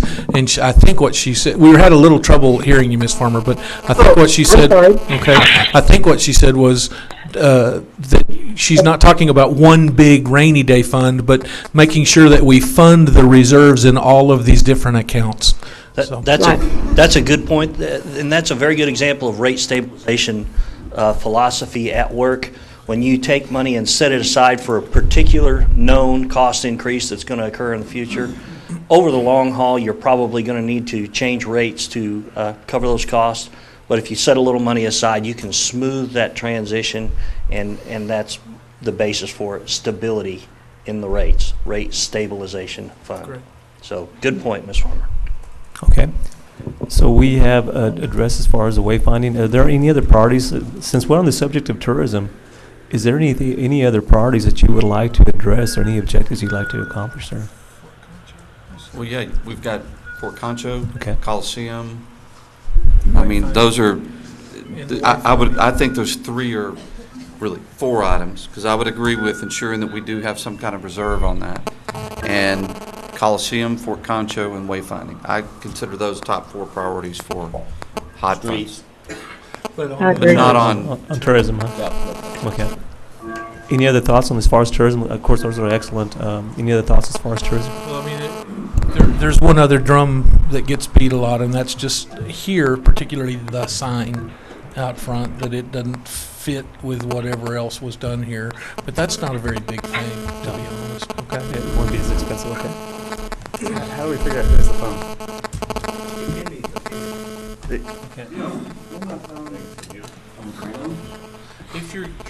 If it's transmitting email and things of that nature, It may have been this phone on the ground. I thought I got it away from everything. That did it? I don't know where else to put it. Way to go, Paul. There's a trash can over there. That's where I like to have my phone kept sometimes. so. Maybe on the table was better. Okay. Okay, so tourism, so we have those that we consider, I mean, we, basically as far as council members, do you see that also as far as those priorities as mentioned by, Let me ask this on tourism.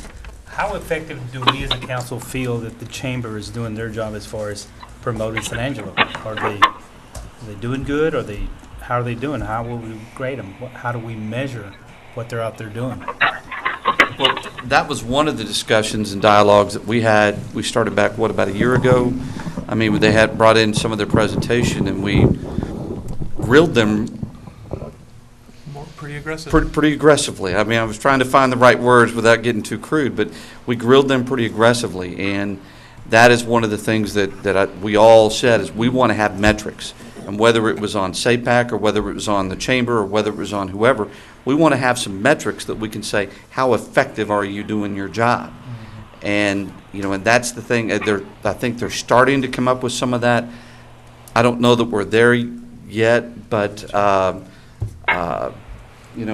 talking to Bob Schneeman, I mean, they're kind of working on some of that from the COSA DC perspective because that's where most of the funds derive from. So Because they play a vital part. absolutely, they're critical, and they're our marketing arm of the city. But also it helps, also helping to answer your question, that's why it makes so much sense that the Chamber's Convention and Visitors Bureau portion not be on a pure percentage of hotel motel tax. Right. So the fact that we made made the agreement a certain amount of money allows better accountability.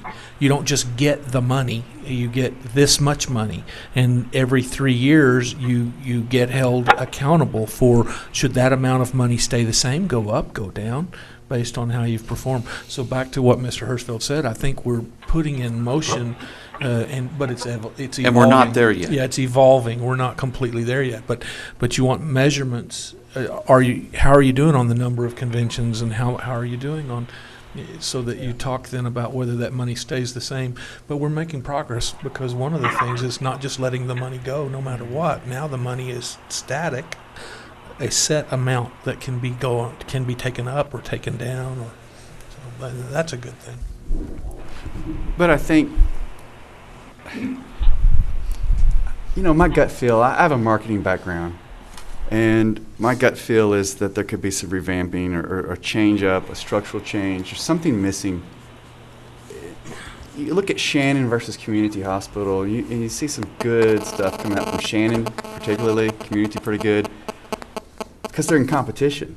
So there's incredible marketing going on. It's very precise, and they lose. If they don't do good on marketing, they lose in the amount of patients they get and the money they make. And so there's a gain there if they do a good job. And it's not that same competitive setup is not there at the chamber. And so I would like to see something. I haven't figured it out yet, but some kind of change in how the thing works. I'm not sure how to do that yet, and that's why I'm being vague. But Well, the best thing you can do to attack that really is set up these performance measurements. Yes. Set up some performance metrics that shows what's the payback for every dollar that we're paying you. What's our payback in some of the metrics, and that is the money right there. And what they could win or lose is they could lose some funding. Their funding may go down. We say, you didn't perform as well as what we think you should, so here's your funding. And there's a problem with that, in that some of what big companies do is a long-term imaging of their product. And in the image, it takes years to build it, and they can't show that return.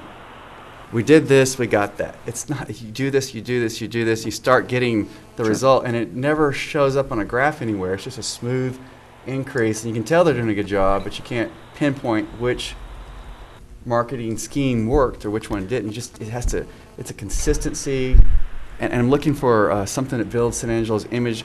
Just to stick, we have this festival on a billboard, doesn't do it for me. If we're going to be the best, most desirable mid-sized city in the state of Texas, we have to be exceptional, meaning the exception, doing things differently than everybody else does it. So what is it that we do differently, a notch above everybody else to portray the reality of what San Angelo has become in the future? So will become in the future. We build an image, and we tend to gravitate towards that as a community as well. So it happens within our community and external of the community. So this is marketing to me, and we are not at that level. Okay, so I'm Right gonna, now. just backing us up to, the question is, do we think the chamber is doing the job? And the answer for now is, they are our paid marketer, and we have changed the equation a little to try to work toward a more accountable set.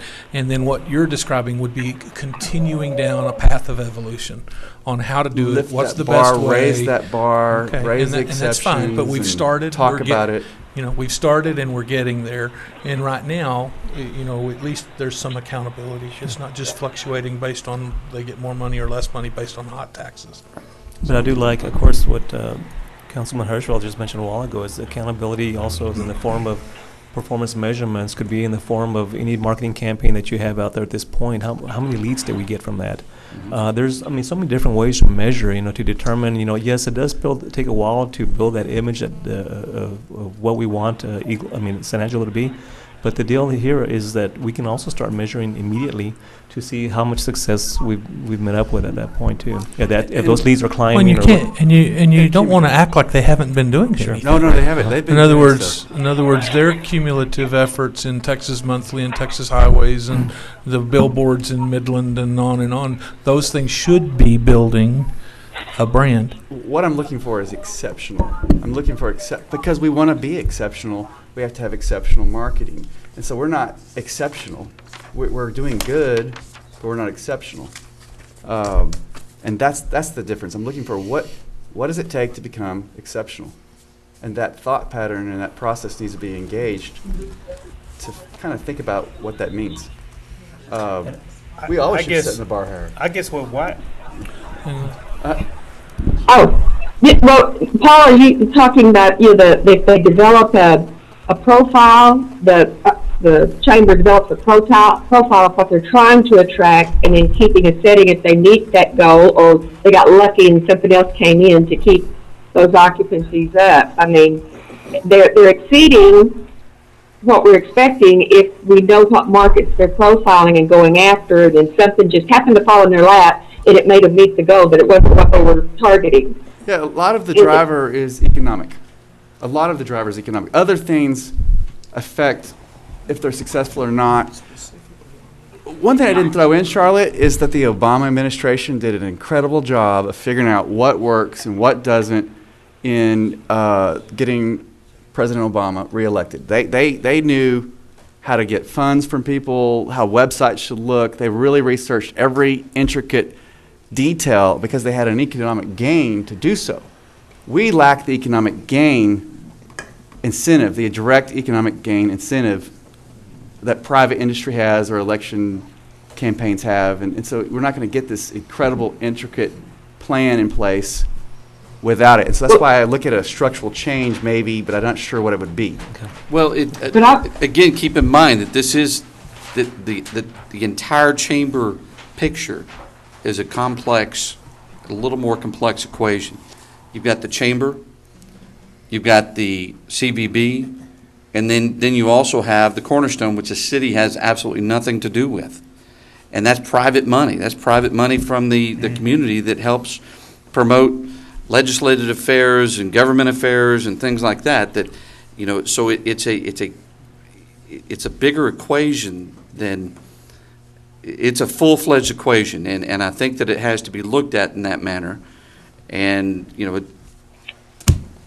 Well, that's fair. Okay. We're So- talking about about 300,000 I a think year. we're getting off on a. Mr. Silva. And I think the reason I brought it up, you know, it is right along the tourism conversation is, I want the chamber to succeed. I want them to really promote San Angelo, but I want to see more of the the exciting part they came in, like the Lucas Oil drag boat races, the Lucas Oil racetrack. I want to see more of that, and not just read that they went and visited this place or attended this place. And I'd like to see something more concrete. That is it really working? I mean, you're really bringing in some of these big outfits. Not Performance necessarily- metrics. Yes, I mean, just is it working? Yes. Okay. Mr. Alexander? I just want to be a good partner with the chamber. So I'm not trying to rub anybody wrong. I'm trying to set the bar higher for every organization Yes. in our city, in our chamber, everywhere. If we're going to be exceptional, we have to be exceptional at every level, and that's kind of the message. So what do you expect if you're exceptional? And then how do we get there? Okay. But if you'll recall the report that they gave us, the CDB gave us in 2009, when all actuality, we were really having a rough time in San Angelo in 2009, but they showed that our occupancy, their overall percentages were up over 2008.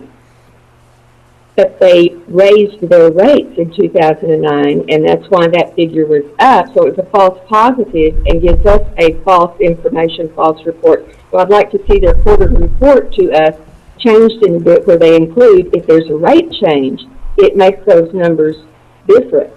It's like in 2008, the average daily rate, occupancy rate was 65.2%, 2008, but in 2009 it was actually 57.0, and that's when I noticed there had to be something different. It's because they raised their rate. Now, that daily rate today is what did you say, what, Mr. Mayor? I thought I heard you quote what the average No, I said daily that rate there. No, it was. I mean, she brought it up the other day, but I don't remember the exact number. But I mean, it's now, as I remembered, it was right around $100 or even a little more. But but you're talking about the occupancy rate, Yes, and the rate she gave on that was around 80 or 85%. But there's something to do with Sunday night, and there's something to do with how they report. Because actually Monday through Saturday, I think they're approaching 100%, and it's right, but the dollar amount is up over last year, so that skews the number, doesn't it? Yeah, it Well, does. we own hotels, and the number we look at is the revenue per available room. Okay, because you don't want 100% occupancy, and high occupancy percentages don't portray what's really going on. It just means you're not charging enough is what it means. You want to get your revenue per available room up, and you watch that number, and that gives you the temperature of what's really going on in that area or for that hotel. And they do have that. They do provide that to us. It's just that's the key number I'd be watching. Okay.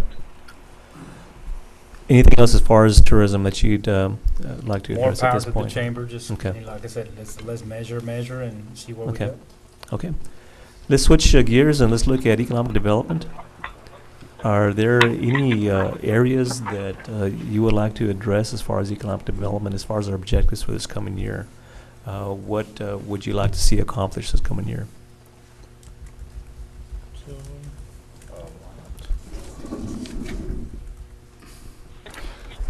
I think the economic development partners, this year, a lot of what they're going to have to work on, and the council will have to work on behind them, is the discerning of what's coming here anyway, and trying to decide what to incent or not incent, making sure that you're really true to your bylaws, really true to your guidelines on what gets funded, what doesn't get funded. Because if you're in an environment where someone is coming to town, you know that's a different. It's going to be hard to know who to incent, who not to incent, things of that nature. So I think that's going to be a part of their world. I think continuing down the path, having the discipline to go ahead and continue down the path on the big study that they did, and putting that study in play is one of the things that they need to be tasked with with. They're supposed to be, for instance, at the chamber, John Dugan, and is supposed to be finishing out the marketing plan associated with that study. So one of the things the council should be asking about is, let me see that marketing plan. And What have they profiled? What is work-related bringing to us, and what have they targeted in actual tourism, the differences that makes those numbers? So they had that strategic economic development plan that we all funded and that we all participated in with Angelo. Do you remember? Angelo Economics. Yeah. Yes. Okay, so let's make sure that we have the discipline. In other words, if you're in a time where all of a sudden stuff's just coming to you, don't lose discipline about operating against the plan you put in place. So they have to be disciplined enough to execute against the plan they put in place, and they have to spend some energy against discerning what rabbit holes to go down or not. I think those are the two things that come to my mind. But there's a threat associated with employees leaving that have knowledge about the plan. And so the plan could get lost very easily. And, it's $75,000 to do that. And it looks very valuable until employees don't adhere to it. So you've got to be. So I mean, our group, this group, has to be saying, tell me where you are on that. Right. Tell me how you're moving forward on that. What does the marketing look like? I mean, you have to hold them accountable to the money that was spent.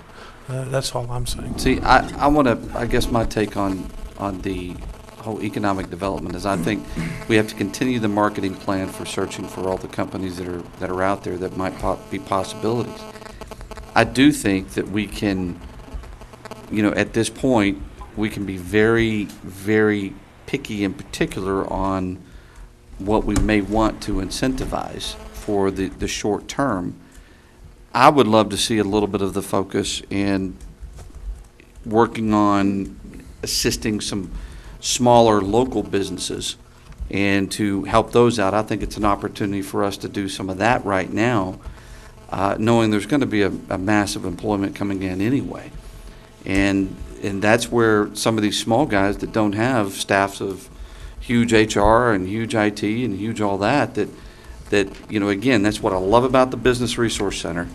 But I think that's going to have to be a big focus for us to support that. And I know the Chamber supports that too with doing the things that they're doing. It's just, and I've told them this before, it's not necessarily incentives that small businesses need. They need help.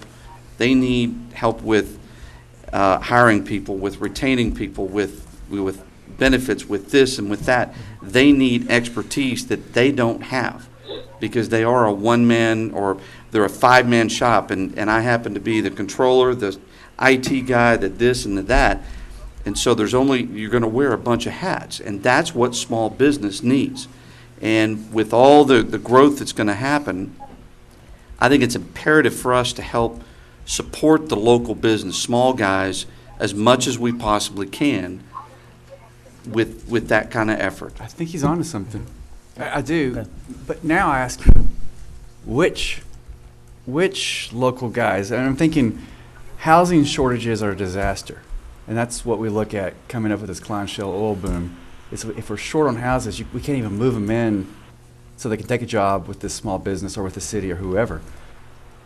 So how do we alleviate the housing problem? We build more houses or something. You're not going to alleviate the housing problem. What can we do? The city will not alleviate the housing problem. We can't, but how do we help private? If you can't move somebody in to work to build a house, then how do you build a house? So is there something we can do? Is there something we can incentivize? Well, the simple thing is that we've got to, it goes back to some of the things that I've preached about before, is we've got to streamline our, I'm not going to pick on one department, we got to streamline some of our building process departments that where we can get buildings done quicker, easier, more effectively, more efficiently. And manage staffing. And manage staffing, that's right. So that's the process of what we've got to, that can help that we can have a direct impact on. We don't need to be building houses. We don't need to be telling people that you should be building 10 houses. We need to be telling people, you want to go build houses, that's fine. we're going to make it a little bit easier for you, maybe in the short term. We're going to expedite some of the processes that normally take forever and ever. Be at least through a period. And I'm not saying selling out the farm. I'm not saying allow substandard things to happen, but it means if you're going to build, we're going to allow you to get your permit in this amount of time, where normally it may take this amount of time. We're going to allow you to, we're going to get more inspectors out there, maybe working overtime, more guys, I don't know. But accommodating to the expedited needs, whether it's houses, apartments, hotels, whatever the aspect may be. I said this to Daniel yesterday, that time is money. When somebody knows they're going to build something that draws revenue, like a restaurant, every day is a loss, whatever revenued. And so we do have to move quickly. And this is one spot where I would increase funding. I would increase funding to the permit department. You're going to need more staff there. They're going to need to do more work, more inspections. You already know it's going to happen. So what does that take? And I'd be looking right now at what you need to accomplish and hire for next year's load, because they got to train and get into the process. And I think we're a little behind right now. Are we a little? No, we're already looking into that anyway. So we definitely do understand that we are going to have those needs. We know that with the growth that we're anticipating, that there are certain departments. We mentioned a while ago as far as not growing the government, but there's going to be certain departments, as the mayor mentioned also, that we are going to have to make sure that we set some extra monies, make sure that we have the proper staffing, and make sure that we don't have those delays. So could I say it's ironic that we would grow the government in the permit department so we can get the permits through to decrease the friction that government causes on businesses? I mean, that's what we want to do, is get them moving. Sure. And Kendall and I have both been on that because I think we've experienced it locally. Absolutely, it'll pay for itself. Because that'll generate property taxes. You know, the fact is that'll pay for itself. Absolutely. It will pay for itself. Because it generates property taxes. And No question. jobs. Okay. And you get them in here, and they start cash flowing revenues, and we get the sales tax off of it. That's as much of a, for that sector of the business, that's as much of an economic incentive as giving someone $1, but making their process where they can earn that $1 faster. Ms. Farmer? Sorry, Ms. Farmer, go ahead. She normally hits me, so.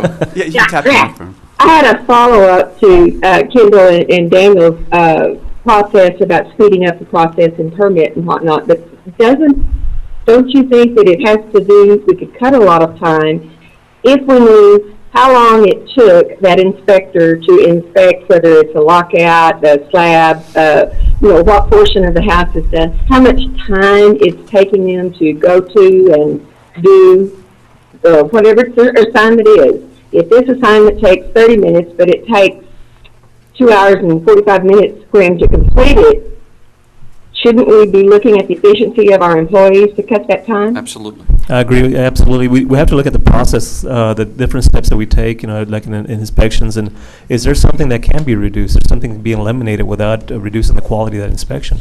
And those are all things, of course, that we want to take a look at first before we start saying we're going to hire a lot of people now. Exactly. I hate throwing money at something just because we think it'll fix it. We want to make sure that first and foremost that we are being as efficient as possible.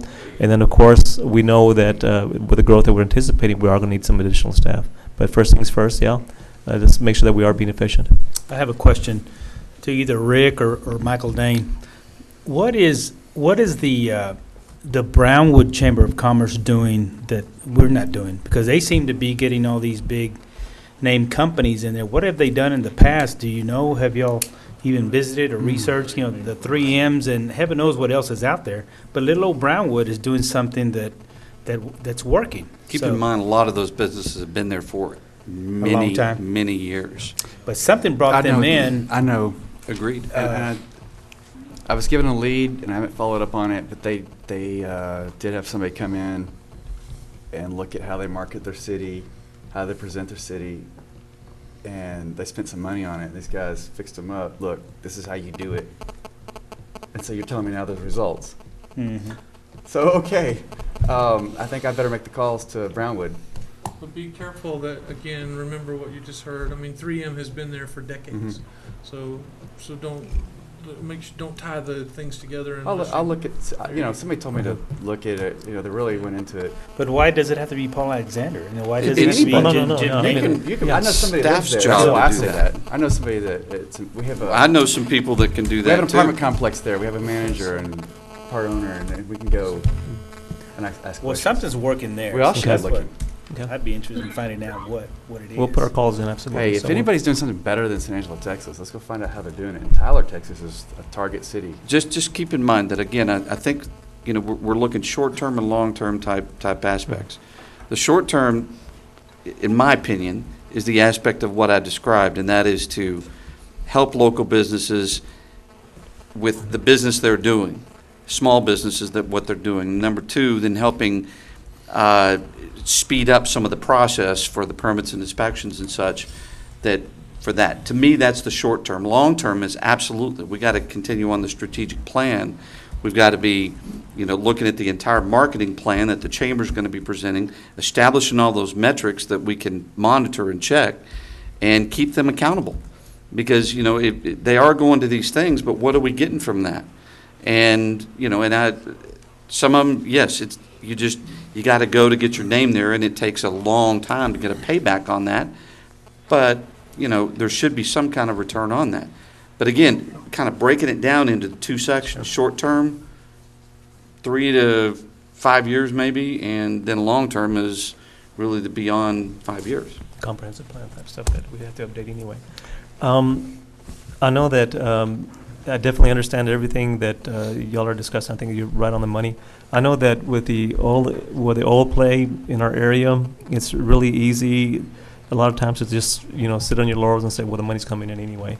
We'll also have to keep in mind that we still need to continue diversifying, what new business comes in. So when that market, or as far as the oil play goes down, that it goes bust, that we have done everything we possibly can to have those new businesses also. And aside from helping the locals that are here at this point, that we can build those businesses up, it's also diversifying and making sure that we bring other industry in there other than just the oil, so that we're not hit so drastically once that does go down. Are there any other thoughts on the as far as economic development? I'm just still unclear of how we could help small business. I'm still looking for a direction on how. Ask me, okay? Well, I'm a small business guy. So am I. I'm the IT guy. So am I. I'm the CFO. I do all of that. The only thing I can tell you found me Sunday night sitting at my computer working on my server. Okay, and I've that's done the the kind same. of things that small business guys So face every single How does the city day. help me then? I don't know. The only thing you can do is get the permits going, or reduce my property taxes or something. But that's it. We're I'm not answering how that. we can help. The thing is- the BRC is going to be helpful. The thing is, it's we're there. not, the how will be answered on our in our strategic planning as far as the staffing. We'll do that. What we want from you guys right Okay. now is your objectives and the priorities that you have in mind, and let us work out those details. And that's what we have, the second phase of it, where I'll be meeting with my directors. We'll be putting together project teams to make sure that we address what you're telling us are your priorities. Yes, and in terms of small business, I would direct you towards how do you get more housing? How do you get houses built? How does the city influence that? That's my question, and I think that's where we could do something that's very beneficial. Okay. But how? I don't know. That efficiency of and Permit direction department. of permitting. But it doesn't take The money to do platting. that necessarily, except a little money to hire more people, maybe. Plat- But so no incentives. the platting process. Well, I think to some degree you don't have to, based on what I heard yesterday, I don't think you're going to have to incent. I think you're just going to have to expedite. That's the incentive right there. Okay, because what I'm trying to say there is, it sounded like to me yesterday, 11 subdivisions that people are asking for, and there are people that are saying, okay, I see, the marketplace is reacting to expected demand. So you're going to have people saying, I want to build a hotel, I want to build an apartment complex, I want to build this subdivision of houses. And so right now, it doesn't look like to me that we need to do anything where we go out and say we need to incent people to build something. Right. I don't think what I heard I yesterday. thought we were on a track on No, they were really- incentivizing big corporations, and then we said, no, we don't want to do that. We go to small. Absolutely No, they were And then really I was asking, popping. how do we incentivize Yeah, no, small? I think I don't don't know how. It was really popping yesterday on its own. So the marketplace was Let at the private work. industry take care. But the thing we need to do is not be in their way. Not force what should have been done in 10 months to take 24 months or 18 months Good. and so I think as a Jump city through this hoop, I like and then what now I'm you got to hearing. jump through this right, hoop. exactly. We've got to do what we can to expedite the And I'll say process. that is a big deal. It is a huge, and you know that from yesterday. Listen, I'm hard on Daniel. I'm hard on Daniel and in front of other people, but this is a very important topic, and if Daniel can take care of this and help out, it's huge. You're going to get a lot of appreciation from a lot of home builders and construction people. They're going to be singing the praises to you, Daniel. Well, we do have, of course, we have that meeting next Wednesday, to really plan the Yep. process out. So we're really looking forward to that. But yeah, you're absolutely right on the money. We do need to make sure that we address that, and also make sure that we are working as efficiently also to expedite the regulatory process. So good points. Anything else on economic development? Okay. What's next? Next is Well, the big one for Were us. we on, Oh, economic development, right? yes, ma'am. Okay. I just have to ask, you're talking about the incentives. Shouldn't there be some sort of guide in there? You're talking about small businesses, Kendall, and for me personally, I feel the small business person develops from being a longtime resident of here. He's not necessarily coming into San Angelo to set up a small business. Maybe, maybe not. It just, the person that's been here is more apt to start a small business in San Angelo. Should there be a differentiation of point-wise or structure to where you give a local person more credit than an outside person coming in to start a business? I don't think you can do that. I mean, and be able to sleep at night knowing, I would love to do that, but truthfully, you have to treat people fair and reasonable no matter what they're doing. To me, the real issue is, again, the small business. Well, but Me fair as a and small reasonable business, could be based on number of employees. right? But again, That- it's the challenge is that we all love to have the employer that's going to come in and bring 1,000 employees. It's great, but frankly, the majority of people are employed by small business, and That's right. and what they're looking for is, and I've expressed this numerous times, it's not just a handout to say, here's $50 for you to do this, or $10 for every employee. What they're looking for is help. They're looking for assistance. That's why the BRC is so important. We've got to continue that funding. We've got to support them. We've got to help the BRC become a big success. That's where they're going to find some of that incentive there. Okay, I do have an area, and I forgot to mention it, and I've been on it for 3 years, and that is, and let me tell you, it came, when you can purchase a product for $3 an item on the internet from Wisconsin, and it costs $11 in San Angelo, you're going to purchase it from Wisconsin because you can't afford $11 when it's $3 somewhere else. And the way they do that is this company in Wisconsin's probably set up an online, well, they set up an online place where you can shop and purchase and then ship it down. Okay, but that online takes, that store online costs money. It takes a developer, a programmer to fix it and get it going. If we could bolster our small businesses around here and give them help with online programming, and this has not worked. I've said this to people. It has not gone anywhere because it's difficult to figure out how to do this. But we had, we hired 2 incredible programmers, and they assist small businesses in San Angelo. Now our businesses are going out nationally and getting monies nationally coming into San Angelo. That helps our local economy. It helps build their business into a giant business. I mean, it doesn't just grow double. It grows tenfold or something like that. And they're looking for bigger buildings to do more operations, to manufacture or whatever it is. You see what I'm saying? So if we can do that, now that would help Kendall. It would help Kendall. It would help me in my business. And I can go right down the line. It could help almost a third or half of the businesses in San Angelo that can get online and start, getting shoppers from around the nation. So there is one spot. Because we're remote, because we're in San Angelo, Texas, we don't have people coming from the next city over to drop in and shop. We need to work on our national presence on the internet and help businesses do that. Now that would be enormous. Kendall, And do you have a website? you figure that out. Not a very good one. But you have one. But I'm going to a class later on But this if month we- put on by the If we SBDC. yeah, I was gonna say. As if a we matter as of fact city that I've been could- asking- could If you can sell a assist you product and make it online. even better, that'd be good. That's right. It's going to take him no less than $50,000 to get a pretty good online store of any kind at all. And then he's competing nationally with the other guys that have the same product. So he's got to beat them somehow. It's going to take more money.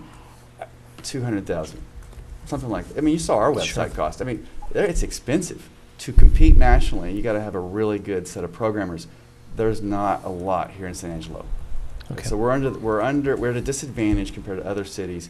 To build your small business in San Angelo on the internet, you're at a disadvantage. We don't need that disadvantage. We need to eliminate that disadvantage. So there's one spot. I'll go once again and saying that's really a long-term thing. Our short-term thing with small business is getting them through this deluge that we're about to get Sure, in. of course. And let them be competitive and support all the activity that's going on. But to diversify, we'd have to look at other areas. Fully This would help. agree. That's Okay. long-term. Very Oh, good. but your mind. It's a tough issue. You'll see. I'll talk to you about it later. Okay. Let's go ahead and move on to the next item, which is a big one. Of course, we've been talking about is infrastructure. I'd like to actually, Clinton, would you like to come up here real quick? I'd like Clinton to kind of do a little quick wrap on the. It's not enough funds. It's not yours. As far as what we've been talking about, when we look at streets and the actual costs and everything associated, and why the level 1 priorities. And y'all will have to bear with me here as I draw this out.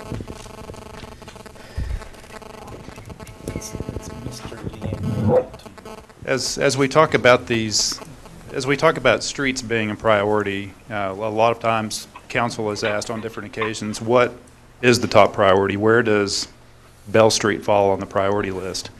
And the truth is we haven't prioritized those. We have a pretty good idea about that top 55 list of major roadways.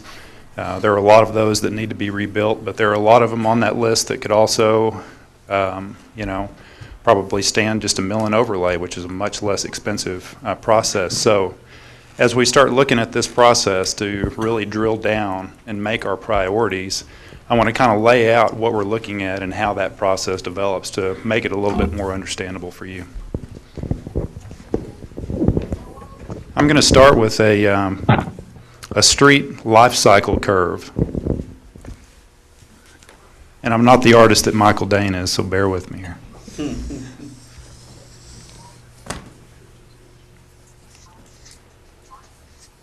Now, I thought about 3-4 years ago we did prioritize because I'd asked you to include safety to be a denomination in prioritizing which had priority over another street if it had to do with resident safety or if even a person driving car safety.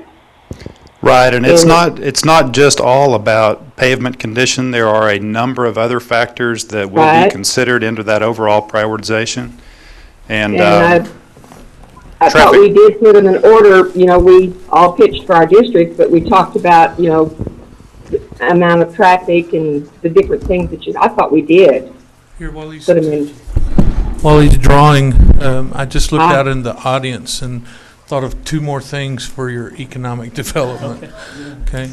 One, it would be nice to keep a focus on another airport for connectivity.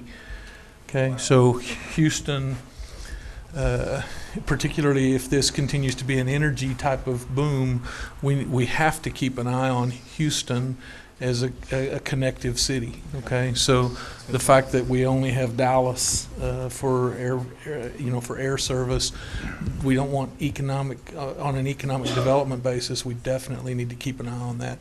And then the other is also transportation related, and it has to do with we're getting a 4-lane that we heard the other day, 4 lanes funded between Garden City and Midland.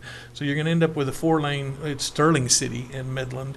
You're going to end up with 4-lane from San Angelo to Midland, Odessa, 4-lane from San Angelo to Big Spring, a Super 2 from San Angelo to Sonora. Okay, but you want to continue to work on those priorities and include pushing for the engineering study toward Del Rio. Right, and if I could explain what I've drawn up here, again, this is the life cycle curve of a street when it gets the proper maintenance. We design our streets in San Angelo to have about a 25 to 30-year useful life. So what we have right here on the left-hand side is the condition of the roadway. And I have a scale from 0 to 100, 100 being the newest street in town. The bottom line right here is time, and I've divided this up into 7-year increments right here and out to 30 years. So what we have is we build a new street, we have automatically, over the course of time, a decline in the condition of that road. So what we do is we seal coat every 7 years or so, and that brings us back up to a better condition. As we move along, at about 15 years, 14, 15 years, we do a mill and overlay. That's a little bit more significant maintenance than seal coat. That brings us back up just a little bit more. As we move along, do another seal coat right here, getting out toward the end until we finally start having base failures, potholes, things that are going to take a lot more maintenance to address. You have reconstruction at the end of that right there. So a lot of times, because we don't have any routine maintenance, solid routine maintenance programs in the city in our street and bridge department, because we don't have the budget to do an 8-year rotation on our seal coat, because we don't do mill and overlay every 15 years. This is what the curve generally looks like. We start out here at 100%. Yeah, we do. Want to use Sure. red? They need to see that.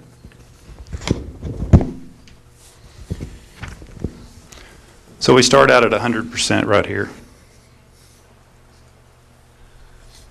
And we come across, and at a point here, we see a rapid decline in the condition of the road. And as Daniel mentioned, at this point, somewhere around the 14 years point, it's going to cost us 1 times to fix the street at that point. Well, right here, it's going to cost 5 times that amount. We're in this zone right here on a lot of our streets, residential streets, major roads in town. We're at a critical point where seal coat doesn't do any good, where we're going to have to do some sort of major mill and overlay or full reconstruction. And what we end up doing then, right here, is we do a seal coat, and it might last a year or 2. Then we do another seal coat. It might last another year or 2. So we're bumping along the bottom right here instead of applying this routine maintenance along the way to get that overall useful life out of that road. So that's the pavement life cycle. And what we're looking at doing in this study is determining where every street in the city falls on this curve. So if I could flip this.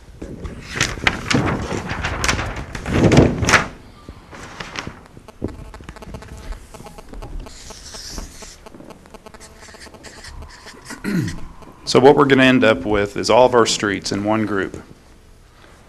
And from this point, we're going to have streets that need very minimal maintenance, say crack seal. A little bit more aggressive maintenance, seal coat. Mill and overlay. And then finally full reconstruction. So all the streets are going to fall into one of these categories right here.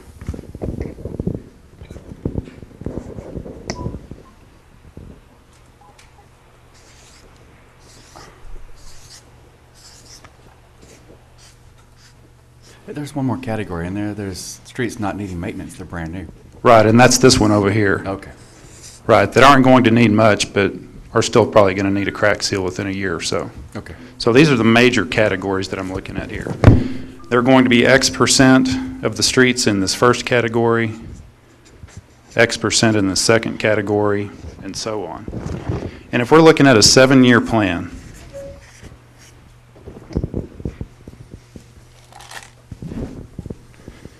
we're going to have to decide what condition we want the streets in. if we want them to be in 100% condition, all new streets, there's going to be a cost associated with that. If we want to get to 90%, there's going to be a cost associated with that. If we want to get to 80%, again, there's going to be a cost associated with that. So each year, we take all of our streets. They're going to fall into one of these categories right here. And of course, the cost increases exponentially from your crack seal type maintenance to your reconstruction. And all of these together, say in a 7 to 8 year plan, depending on what you want your condition, your final condition to be, what you want to maintain, there's going to be an annual cost to that. So that's what we're looking at doing in this overall study. We want to determine exactly where every street in the city falls into these categories. And without doing this, without doing that evaluation, we have no idea really what streets need to be seal coated. We might be doing a street up north, and there are streets in the southern part of town that are nearing this critical point right here. You know, we're going to be able to anticipate after we do this what the remaining useful life is. So this is going to give us a really good idea exactly where to put our money, to put our dollars to realize that maximum potential there, and really streamline that budget, develop routine maintenance programs that we really don't have in place right now, and again, start rebuilding our roads to get back to an overall suitable condition. Now, this is the same testing that TxDOT does every 3 years, correct? That's correct, and TxDOT did their initial study and they update it every 3 years. That's typically what cities do. Some of the larger cities, majority of larger cities have this same type of program, and it's generally updated every 3 years. But as we fill in potholes and do level up work and do seal coat and some of these other things, all that data is entered into our program, and that bumps that pavement condition back up. So it's a moving condition based on what we're applying to that road. And everything that Street and Bridge does has an effect on that overall condition. We need to account for that, and there's a cost associated with that as well. Clayton, I have a quick question. Yes, sir. On that list of 55 that we looked at one time, what percentage is your opinion? What percentage of those are in the reconstruction category that they need? I would say roughly a third, a quarter to a third. There are quite a few streets on the list, and Main Street, 14th, 19th, that we're doing the mill and overlay on this year are good examples of streets where the foundation of that roadway has not deteriorated to the point where we need to replace it. We don't need to do that full reconstruction. We can go back in and do that milling off of the asphalt and place that new asphalt over the top and reduce the cost of that effort by about 85%. So those are 3 streets. A couple of those were on that reconstruction list, and there are a number of those on that list of 55 that we could do that same type of operation to. But we have to go through the evaluation and determine which ones those are. We can't have the data. We have to have the data first. Well, are we spinning our wheels? For example, we talked about that, the 14th Street that needs it. And then on top of that, you have the drainage issue. Are we spinning our wheels because you could get a real bad rain and then you're back to square one as far as the condition or the drainage, the issue that's out there. So. Right, and the drainage issue is a little bit different issue that we're not going to be able to fully address with the street. We do have some cross drainage that we're going to improve with the mill and overlay project to try to get that water downstream a little bit more quickly. We're going to be removing a little bit more asphalt to allow for more street flow, which should alleviate some of that flooding problem right there. But we're looking at a much bigger project there. And I can remember driving through the neighborhood with mayor knew, and just taking a look at the extent of that. And it's blocks and blocks worth of a project. So that's where our drainage infrastructure issues come into the equation there. Okay. Thanks, Glenn. Appreciate it. A couple of points for you that I want to at least ask you guys to consider while you're doing your study, okay? One is when you look at a street and say, here's the condition it's in essence, you're looking through your rearview mirror, saying, you know, up to this point, this is what has happened to this street.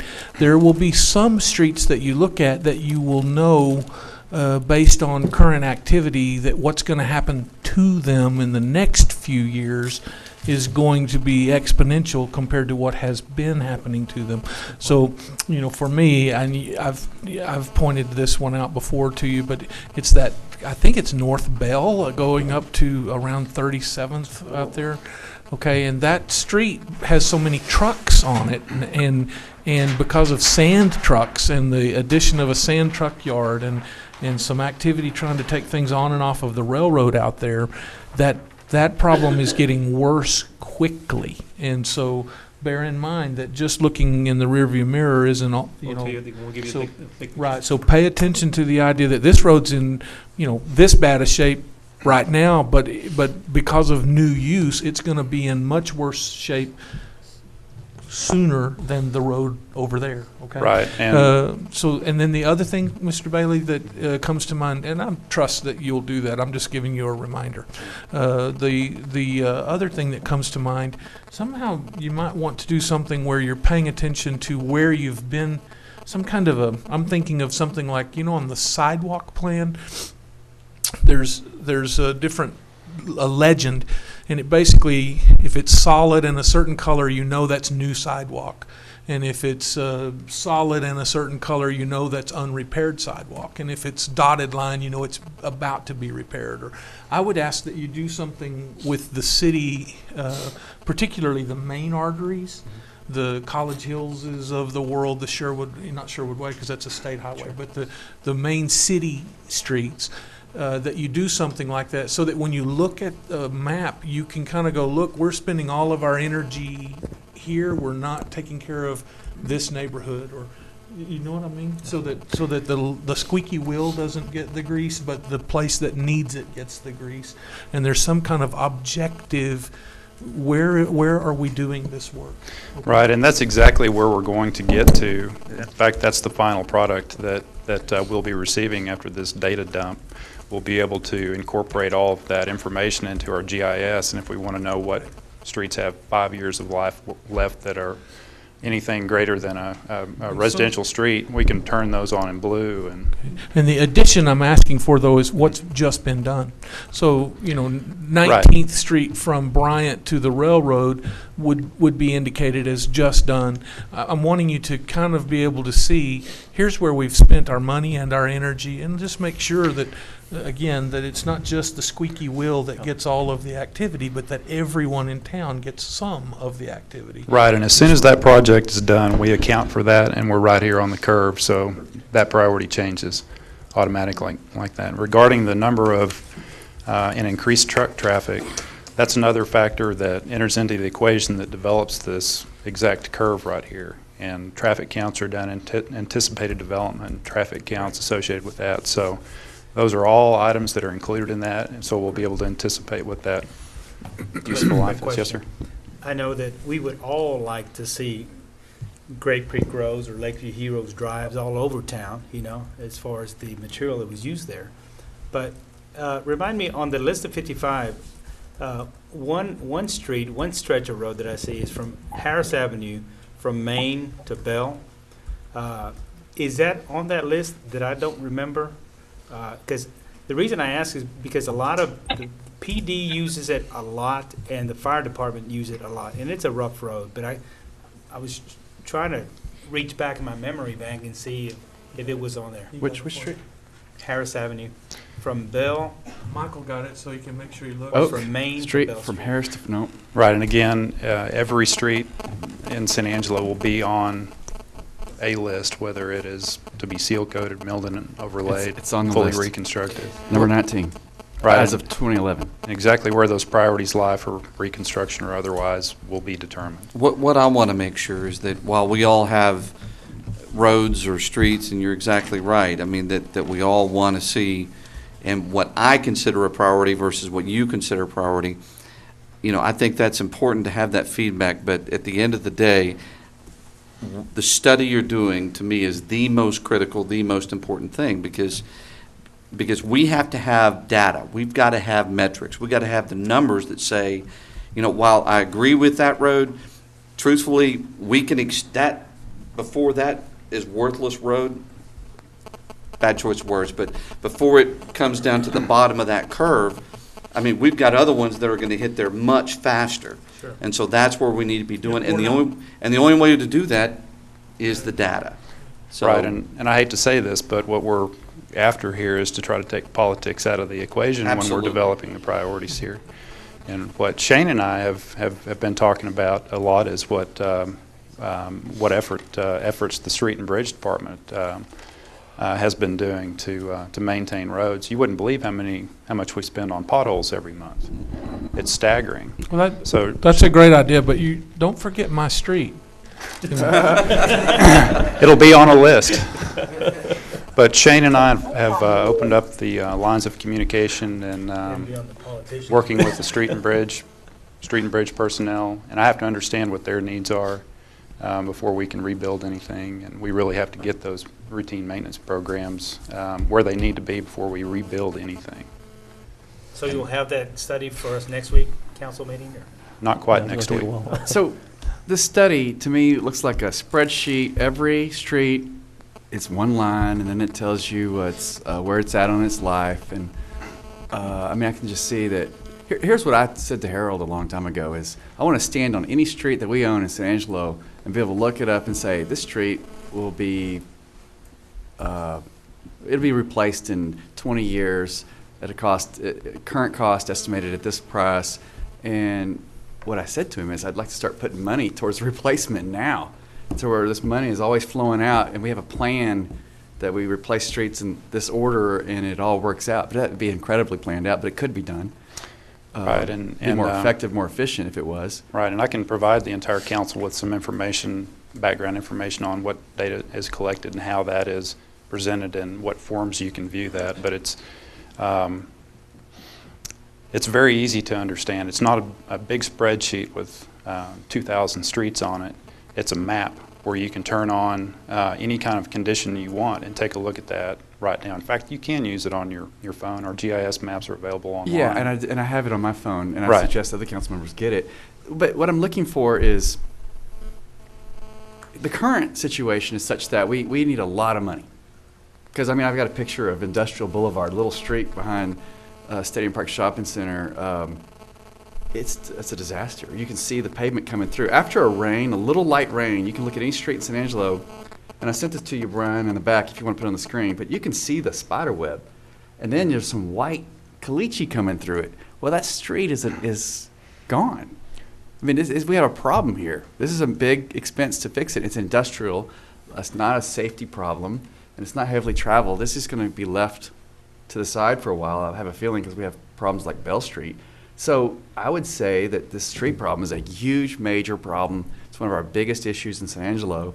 And for us to get this data and figure out how are we going to tackle it over the next 7 years, I realize this may be a while, but at least I could punch the map and it says it's scheduled for 4 years from now, or 7 years from now, it's scheduled to be replaced.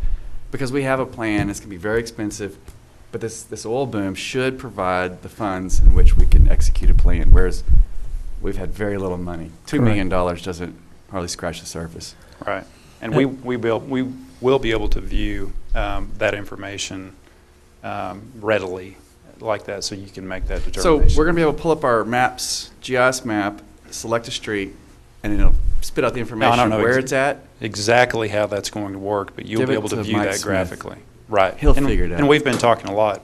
The software program that we uses Cartograph Pavement View Plus. Okay. It's used across the United States. It's one of the more common pavement evaluation assessment programs for prioritizing Good. reconstruction and maintenance efforts there. So, Good job. Thank you. I know that Ms. Farmer had mentioned as far as a safety issue, and that is our primary concern with our streets is a safety issue. But a secondary issue for us also is, of course, as we try to recruit new business into our community, they do a drive-through a lot of times, and they take a look at our infrastructure conditions, our road conditions, and that could either be a seller for them, or it could be something that they decide, no, the city really. We'll wait real quick till we have our quarterback. That's good.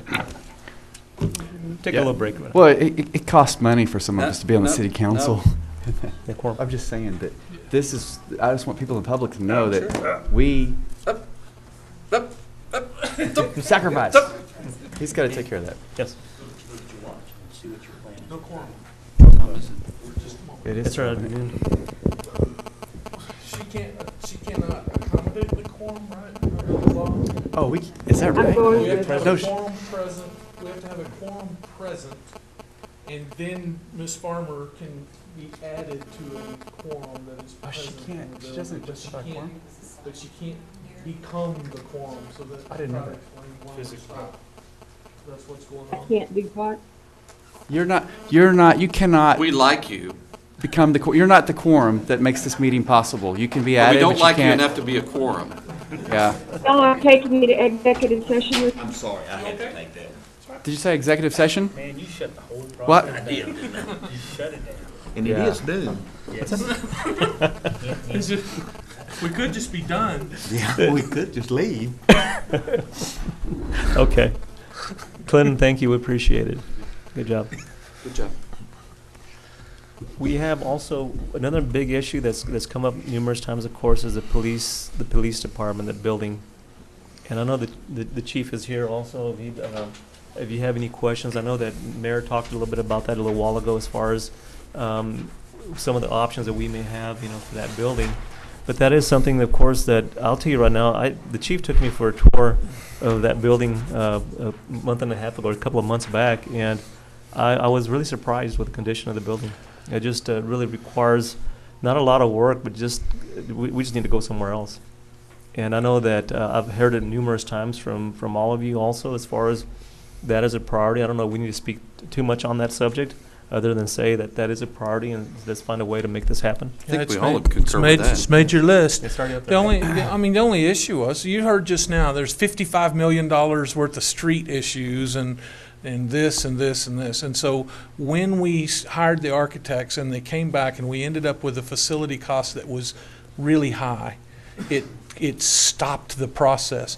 We just need to give it momentum again, get it going again, get started saying, okay, we can't swallow that bite, but we can make another bite. Let's go ahead and get going again. So that's what's happened. We just lost momentum when we got to that point and the number was that high. It just kind of killed everything. And so now we just need to get momentum going again and say, okay, we couldn't do that, but we can do something and get going again. Because you heard Ms. Farmer thinks it's a high priority. Mr. Alexander thinks it's a high priority. There's not anybody, Mr. Hirschfeld and me and Morris and every one of us is sitting here saying that's a high priority. Yeah. Okay. We just when we got to the number, it shut us down, and we thought our feeling was we don't have the borrowing capacity at the moment. Remember that last year we looked heavily, Mr. Valenzuela, I don't know if you saw this in preparing to come here or not, but we looked heavily at our borrowing capacity, because we know that in order to really make a bite against the street problem, it would be nice maybe to do some bonding and do some things that way, particularly on the ones, not on seal coating that lasts 7 years, but on reconstruction, okay? It may be less expensive. So we looked at some things and said, we might ought to borrow some money and reconstruct some of these streets that have absolutely been devastated. But we came away from that saying, look, we really don't have enough debt capacity to get carried away here. And all of a sudden, if you're making debt capacity judgments against a police facility or street construction, or, because we don't have that debt capacity for all of it. Correct. So it is a big priority. I think everyone supports it. We got sidetracked by the fact that it came in so high. But we've got to build momentum for it again and move again and get it done. But the debt capacity will be part of the equation, and lowering the number is going to have to be part of the equation also. So, but I don't think anyone. I mean, I think everyone here really wants to see that replaced. Okay. So, Very good. Well, we were also, wow, y'all got really snowy all of a sudden. You still there? We're still We're here. still here. Can you Okay. hear us? Yes, but we also went through the big water line bust and then got a report of overall the city, what it was going to take dollar-wise to replace infrastructure in water lines. And, you know, the PD, because of the sticker shock and then the water problems, just kept getting bumped year after year. And kind of the, what was it Mr. Emilio used to say, the forgotten sort, anyway. but we just But we need to get going again. with reference to streets, what I wanted to say is when I first came on council, I was very, very adamant that we pay as we go and limit our borrowing. But with streets, it's very clear that that is borrowing that really has to be, because we can't pay as we go and keep up because we're so far behind. Okay. Is that a fair statement?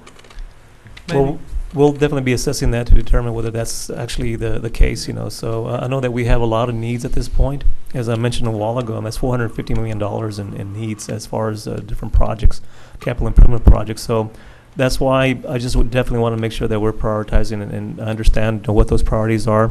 And that way we can start planning for I that. think we got it right. Okay. I've got one quick question.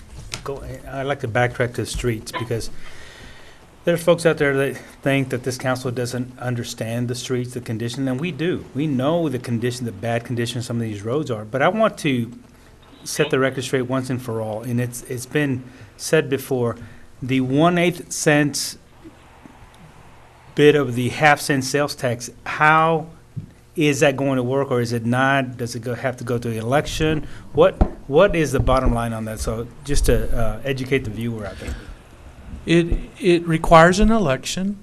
It would set aside part of the money that comes in with the Type B 4.5 cent sales tax. You would prioritize. You'd go to election. The community could support it, and it would have a time frame to it, and it's a 4-year time frame. And so for that 4 years, 1/8 of 1 cent goes into a fund for street construction. The reason that I have not supported that approach is because the needs are big, okay? And that brings in a certain amount of money, but it's not a substantial amount of money, one. And two, it necessarily causes a reallocation of those half-cent sales taxes. So, in other words, if you are funding streets out of that, you are not funding economic development. Or if you are funding streets out of that, you are not funding the long-term water project. Okay. So under the way it's set up currently, 72 cents out of every tax dollar brought in. The way it's set up currently, if there's a project in the works, like the one at the airport, the one at the river, the one at the cattle barn, those are being funded. As they finish, like the cattle barn's nearly finished, right? When that project is finished, the money that was funding it now starts funding long-term water and economic development.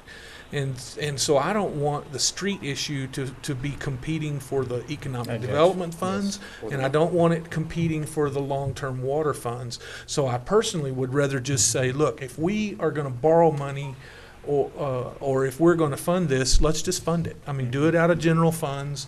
Take these excess dollars with an economic, the economic impact that's coming. Take some of the excess dollars and specifically set them aside and say this is for street construction. Consider your debt capacity, and right now, looking over there, look, your priorities are reduce the property tax rate, do something with streets, do something with a new police facility, those three are the top three things. And so you'd look at your debt capacity to see if general obligation bonds or revenue bonds are part of the structure.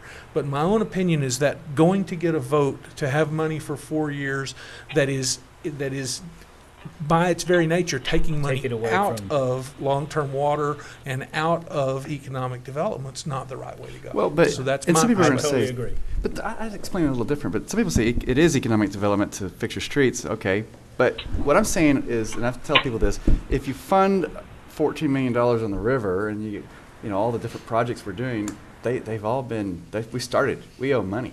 We owe money every year to pay those back. And if you cut off our source, we have to go get it from the general fund. We don't get to stop paying it back or pay back less money. It's already, so you have to find the money somewhere. So you're going to steal from the general fund one way or another. Well, that's Streets that's or a to pay nice. off the Okay, projects. well, that's certainly a way of saying it also. Okay. But I mean, again, as those are paid for, then it's long-term water or economic That's right. development. That's right. And so that's why I'm using those two as the long-term. That's where that Okay, money so would be short-term coming mine's from. true, long-term yours. Yeah, they're Okay, both. gotcha. But I would just say again, you have to go find the money.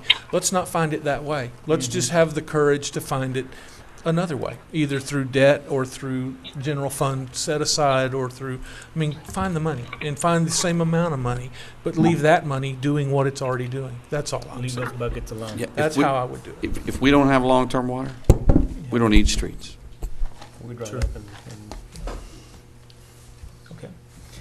I know we've addressed a lot of points, a lot of issues as far as a lot of priorities at this point. Is there anything else that you can think of outside of there's a lot that's been covered that you would like to address also as a priority from as far as any other area? I would like to possibly address a reporting system to make it maybe easier, it may be more complicated, and it's Rick's fault. If y'all don't like it, this is Rick's fault. A few years ago, he did a graph in his computer. He kept up with the sports complex, the stages that they were in, what has been done, completed, how much had drawn out, where they expected to be, if you were target date, goal date, behind report. Easy report to read, to know where we were. And, we've got the strategic plan, we've got the comprehensive plan, we've got all these different reports that I've dug out and been reading the last few days. And all of those reports were on just 1 page or 2 page, spread out of the same kind of where we are we on goal, on target, or behind the airport, the various different projects in a report. I find that's an overcap of the big detailed reports. I'm not saying doing away with the big details, but for printing and everything, give us an overcap, quarterly, to know where we are in each of these areas, capital improvements, our balance, what our stormwater balance is, or the fees that we're anticipating, or the projects in there, to be more readily aware of. Is that easier to do than a report in the computer as each something is done, instead of these huge reports that, we dig through to read and find the facts? They're here if we need to dig through to explain something, but at least I've got an overview. Are the rest of you interested in an overview like that? Ms. Farmer, actually, that's a really good point that you made. As a matter of fact, Michael and I were just talking about that this last week. And you'll notice actually in the outline that I gave you, under the 10-step strategic mapping process, under performance measurements, you'll see the dashboard view. And that's a 1-page view of the progress as far as the performance measurements and where we are. So that's exactly what we're trying to establish. Of course, if ever you need access to any of that information that is shown on the dashboard view, we'll have that extensive information.